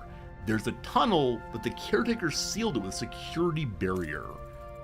Tuvok says, "We may be able to transport through the barrier if it has the slightest breach. A transporter signal amplifier would be necessary." Janeway says it's an excellent idea. Kess, can you help us once we've located the breach? Kess agrees, "Of course. It's the least I can do. I'm breaking into someone's home." Good. Janeway is grateful. Now, we can just announce we have things to do, or some story time. Kess, why did you leave your town? Kess, if it's so dangerous on the surface, why did you leave your home? Kess says she feels a strong pull to explore the world beyond the city. She yearned for freedom to discover new things and learn about herself. Seeing my people so dependent on the caretaker, unable to even think for themselves, it was unbearable. Once we possessed telepathic abilities, but these atrophied over many generations. It's Proto-Deanna Troy. Alright, what do you know about the caretaker jellyfish blob guy? Kess says for generations he's provided the Okampa with food, water, energy, and protection. Prophylactic from the outside world. Janeway says, "Any idea why he does it or where he came from?" Kess says, "No. We have stories and legends about him, but they're just stories and legends." Last one, how did Kess and Neelix meet? Mr. Neelix, Kess, how did you two meet? Neelix says, "I met Kess while I was trading with the Kazon Ogla. They enslaved her, but she was kind. Even to someone like me, I had to get her out." Kess is kind to Neelix. What's wrong with you all in chat? Like, blah, throw Neelix out the cargo gate. Nah, put Neelix into a blender. You could learn a lot from Kess. Kess says he visited, brought me gifts, made me laugh. He was the only good thing in a terrible place. We fell in love. The only good thing. And you would deprive her of this. Neelix said, "I admit I used you, Captain. I apologize, but I'd do it again in a heartbeat." Huh. I got things to do, got to go. Janeway says, "Alright. Someone gets started on the transporter signal amplifier, and Kess We'll go to sickbay, have you examined. Have you had your rabies shots? Hey, Finnegan, this game is much harder than you thought. We're doing okay for right now, but the rolls. Tuvok tells us the science lab back online. We can start researching the signal amplifier. Janeway arrives in sickbay. Computer, initiate emergency medical holographic program. There he is, your hero and mine. With no other options available, Captain Janeway activates Voyager's emergency medical hologram. A shimmering figure materializes in sickbay, ready to provide critical care. The Doctor. The Doctor says, "Where is my sonic screwdriver?" Boom reference. Instead he says, "Please state the nature of the medical emergency." Janeway replies, "Doctor, our chief medical officer is dead. You have to take care of the sickbay for now, and this patient, Cass." Doctor says, "There's no need for concern. I'm capable of treating any injury or disease. A broken ulna, a few minor bruises and grazes, nothing I can't handle. You're in most capable hands, young lady." Cass replies, "Thank you, Doctor. That's very kind of you." Janeway announces, "I expect you to do your best, Doctor." The Doctor says, "Do my best. Captain, I'm programmed for optimal medical care. What else would I do? Now, if you'll excuse me, I have a patient to attend to and a sickbay to reorganize." Alright. The science lab. We are currently researching field training, and then we can go ahead and do transporter signal. We can switch over to it. So they pause one. Research versus analysis. Okay, so there are two different kinds of things that laboratory does, or laboratory does, but only one at a time. Now, while it's doing that, I should have someone sciencey show up. I assume that the Doctor should be assigned to sickbay. So, for now though, you work in the lab, my friend. Sickbay, we can assign someone to help people heal faster, but currently there's no one there, so no problem. Moving heroes around is something I guarantee I'm gonna forget to do. 100%. What do we do while we're waiting? We've already fully explored the sector. Do I consume more deuterium if I move around? Am I not allowed to? No, same amount regardless. 2 ruined rooms finished. Neat. We can make another science room, I suppose. Maybe, let's see. Technology.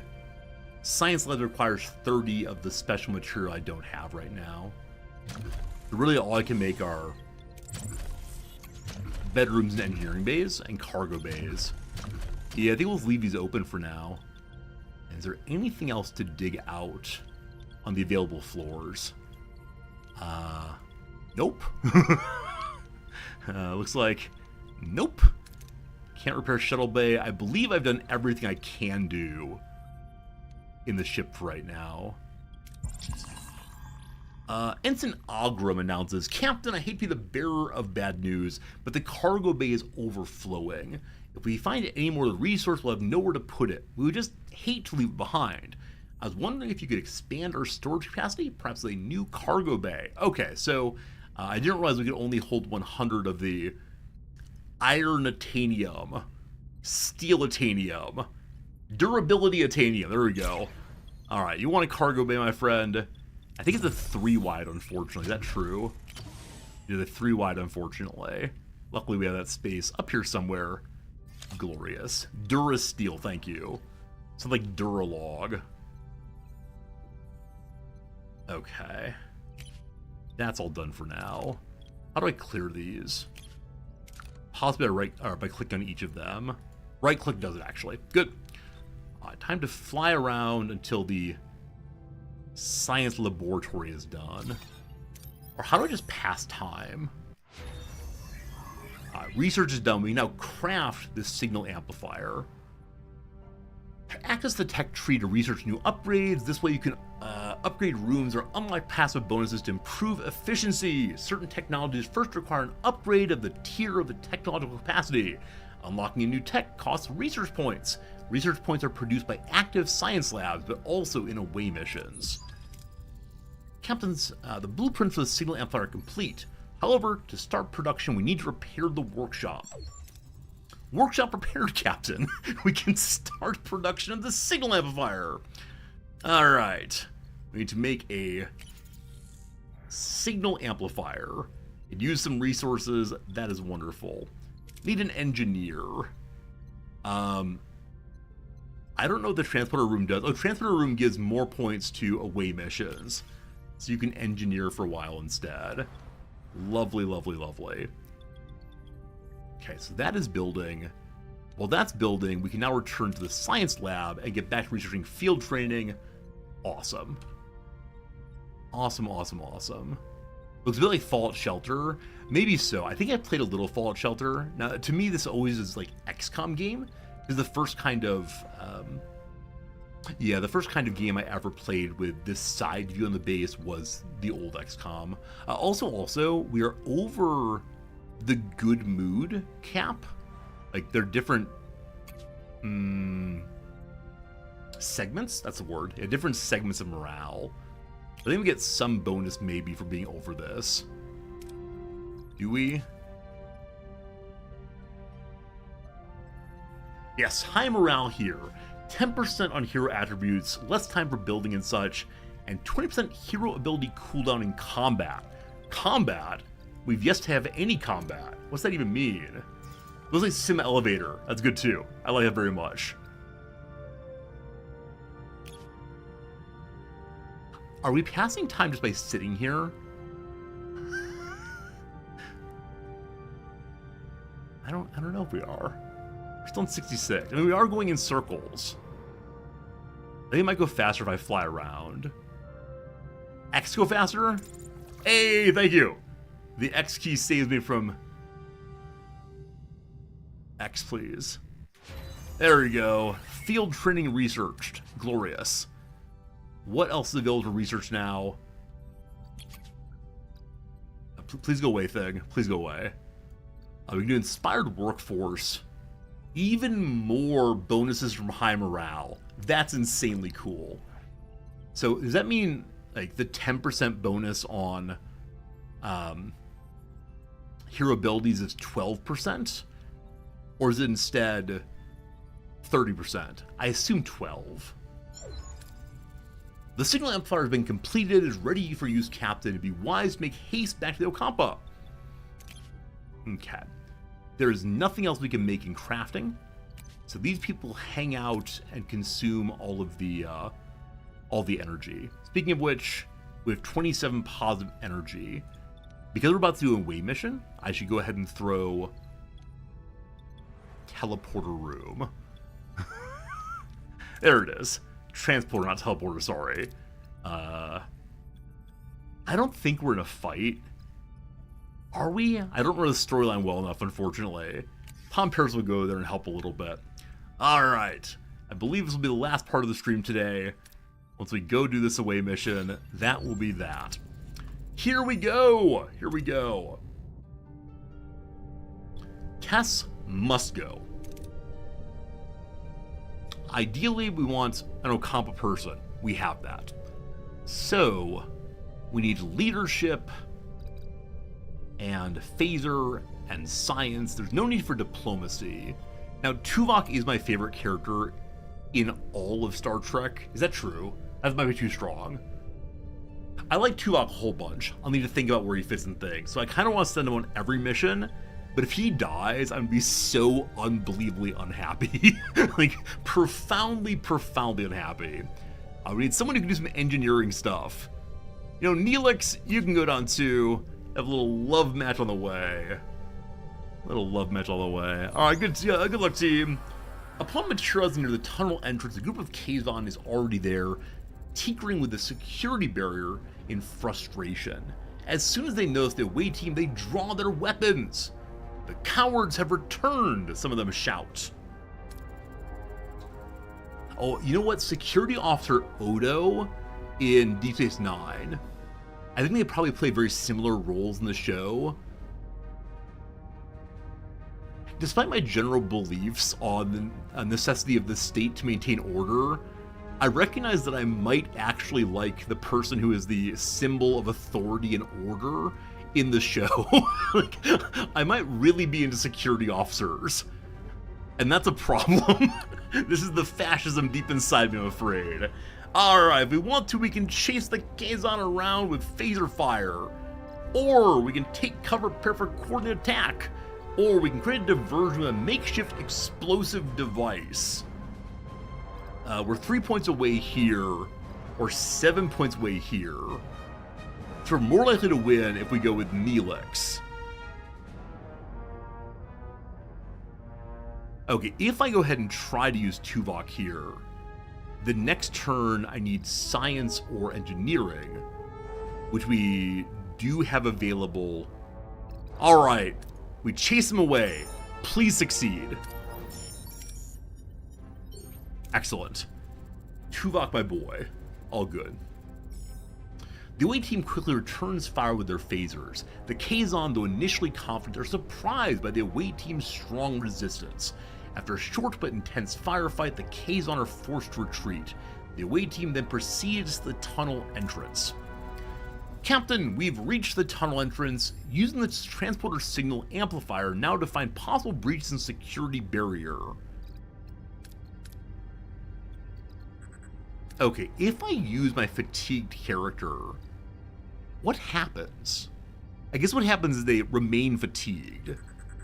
So Neelix is on you. Neelix uses the amplifier to locate breaches in the barrier. What do you find? Success. The away team deploys the transporter signal amplifier, carefully scanning the barrier for any vulnerabilities. After a tense few minutes, they locate a small breach in the energy field. They successfully transport themselves through the opening and into the tunnel.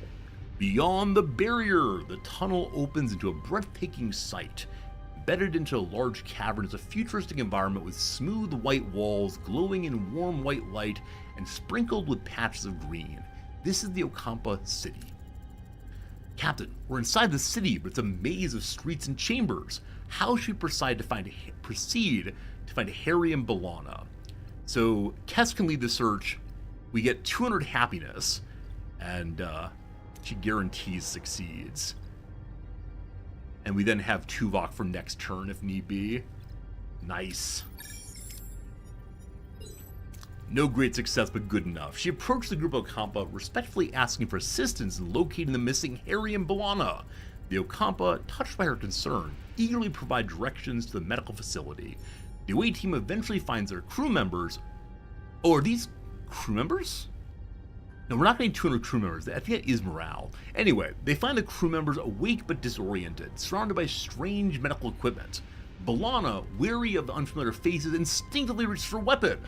But before any confrontation can occur, the ground starts to shake violently. I wonder if he brings Chakotay along, if this is different here. A message from Captain Janeway cuts through the joy of reunion.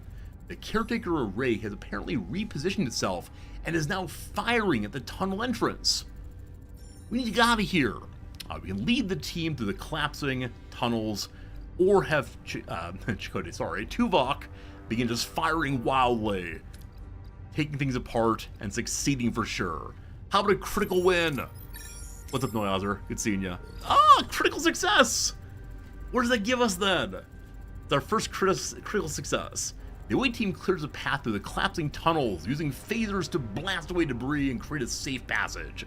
They dodge falling rocks and collapsing ceilings, ensuring everyone escapes safely. Soon they reach the exit, the security barrier, the only thing standing between them and their escape. So we get ourselves, that's right, additional duranium, and then also, I believe we get more experience points at the end of the mission. The tremors are interfering with the signal amplifier's focus, Captain. The connection is constantly being interrupted. We can't beam out like this.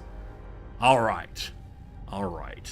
We can stabilize the transporter signal, but amplify a signal amplifier by adjusting its frequency and modulation. Once again, Neelix saves the day. Wow. Working quickly, the away team adjusts the transporter signal amplifier frequency and modulation, compensating for the tremors. It's a Kevin Bacon film, I believe. The transporter signal stabilizes, allowing the away team to lock onto the beam and materialize safely back on Voyager. Woo! Yeah, we got one critical success, so big points. Everybody leveled up. I don't know what that does in this game, but it seems like the number going higher. All good, all good. I'm standing Neelix in large measure as a counterbalance to chat's hatred. I find it funny when chat loves or hates someone and I do the opposite in my game. For example, if you ever play Baldur's Gate 3 and you joyfully kill the character Karlach, some viewers will stomp out of the channel in absolute fury, and that's pretty funny. Back on Voyager, Harry Kim breathes a sigh of relief while B'Elanna Torres eyes her Starfleet rescuers with suspicion. The Maquis engineer struggles to understand this sudden alliance. Miss Torres, welcome aboard Voyager. I'm Captain Catherine Janeway, and Ensign Kin, it's good to have you back in one piece. Harry Kim says, reporting for duty, Captain. I didn't think I'd ever see Voyager again. It's good to be back. B'Elanna unhappily announces, what the hell is going on here, Chakotay? Since when are we cozying up to Starfleet? Chakotay replies, it's a long story, B'Elanna. Let's just say we had to compromise to get you back. Janeway replies, we share a common goal, getting us back home. Anything you learn of the planet could help us. What did you learn about the Ocampa first? What can you tell us about the Ocampa? Annoyingly friendly and incredibly naive. They wouldn't last 5 minutes on the surface, B'Elanna says. Apparently, Kim continues, they've been living underground for over 500 generations. Wow. Level ups give you bonuses on checks. Away mission stats are higher. Tasks are more effective. Shen, thank you. Thank you for being a better tutorial than the tutorial. Kat says that's true. Our ancestors lived on the surface once. Ancient journals tell us the caretaker opened a deep chasm and led us underground. I do wonder how long an Ocampa generation is, right? Because the, like, fruit flies are real quick. That's why you can possibly get interesting mutants out of them. I wonder if they're like cockroaches, dying out very quickly, spawning. Any idea why? Asked Janeway. Harry Kim continues, the Ocampa mentions something called the warming. Cass replies, the day our surface turned to a desert. On that day, the caretaker appeared and built our city. Since then, he's provided for us. The lifespan is 9 years old. That's crazy, Dreva. Good seeing you. Tuvok says that's the debt that can never be repaid. The caretaker saving their people. Say again, Lieutenant Tuvok? Janeway's a little slow in the uptake. Tuvok says there's enough evidence for me to form a reasonable hypothesis, Captain. The Ocampa homeworld turned into a desert from one day to the next. The caretaker's immediate arrival seems to be no coincidence. I assume he's responsible for the ecological damage. Building the underground city and caring for them, he seems to be trying to make amends. Janeway is so confused, but how could he cause such devastation to render a planet incapable of sustaining life? Tuvok goes on, I confess I do not know, Captain. Alright, what did you learn about the caretaker down there? Did you learn anything about the caretaker? Asked Janeway. B'Elanna says he's been acting weird lately. Apparently abducting people is a new hobby for him. Kim continues, oh, and he increased the Ocampa's power supply, enough to last them for 5 years, if I recall correctly. Janeway is so confused. He destroyed the tunnels. It sounds like he's preparing for something. But what? Why were you sent there? The caretaker mentioned that you might have what he needs. Can you make any sense of that? Kim says we woke up and it's covered in strange ulcerations. The Ocampa said we were sent away to prevent some kind of plague. Except we weren't sick before we met the guy. What a crock! Friends who have actually seen this show, does the Klingon B'Elanna say, what a crock? I don't think so. I mean, maybe. I don't think so. What a crock! Kim says they also said the caretaker had sent others with the same disease, but they didn't recover. What a crock! They died? Okay, is it the case that they brought the plague onto my ship? I want you both in sickbay, now! The doctor, alarmed, turned on once more, says, Captain, their condition is unusual. It appears to be a cellular disruption caused by the introduction of foreign genetic material. Their bodies are rejecting it, rather violently, I might add. They're fortunate. A few more days and the cellular disruption would have been fatal. Foreign genetic material? Chakotay brings forward the anti-imperialist view. Foreign diseases brought to his people, afflicting him. The doctor says that's an excellent question, Commander. It appears to have been introduced deliberately. Though why anyone would want to inject them with incompatible DNA is beyond my comprehension. Janeway asks, are they gonna die? The doctor says I've already started the treatment. With my expertise, they should make a full recovery. Tuvok continues talking, never ending. Captain, there's now enough evidence to form a reasonable hypothesis. The caretaker provides the Ocampa with a mere 5 years worth of energy, then destroys the Axis tunnels. In addition, he frequently mentioned running out of time. The caretaker has sustained the Ocampa for millennia. Why the sudden urgency? It is illogical. My conclusion is he does not intend to continue in his role as caretaker. The doctor's discovery further confirmed my hypothesis. The caretaker is enacting measures to safeguard the Ocampa for as long as possible. However, they'll run out of energy eventually, so he seeks a successor, someone who holds the key to their survival, a compatibility with the caretaker's DNA. Are we making babies? Harry Kim, a happy mother? Explains the abduction and subsequent testing of individuals from various sectors. Believe the caretaker is dying. Janeway is so unsure. If he dies, how the hell are we supposed to get home? We have to return to the array before it's too late. Captain, given the caretaker's reluctance to cooperate, a more assertive approach may be necessary. The Vulcan's right, says B'Elanna. If that overgrown energy blob won't send us home, we'll blast our way out. Phasers, torpedoes, the whole shebang. What a crock. Chakotay says, I believe a bit of tactical plans in order. Shields first, then phasers. Well, that's done. Our offensive and defensive capabilities have been restored, Captain. However, I suggest a test run to verify system functionality and assess our temporary flight control officer's performance in combat. Tom Paris is insulted. Excuse me? This ace pilot knows more maneuvers than Starfleet can throw Greek letters and numbers together. Except the ones for evading Starfleet custody, says Chakotay. Ha ha ha ha ha. Gentlemen, enough. Tuvok is right. We need to test our combat systems, but we lack a sparring partner. Chakotay says, you have one, our ship. May I save the game mid-conversation? This conversation is never going to end. I told my wife I'd be done streaming about 12 minutes ago.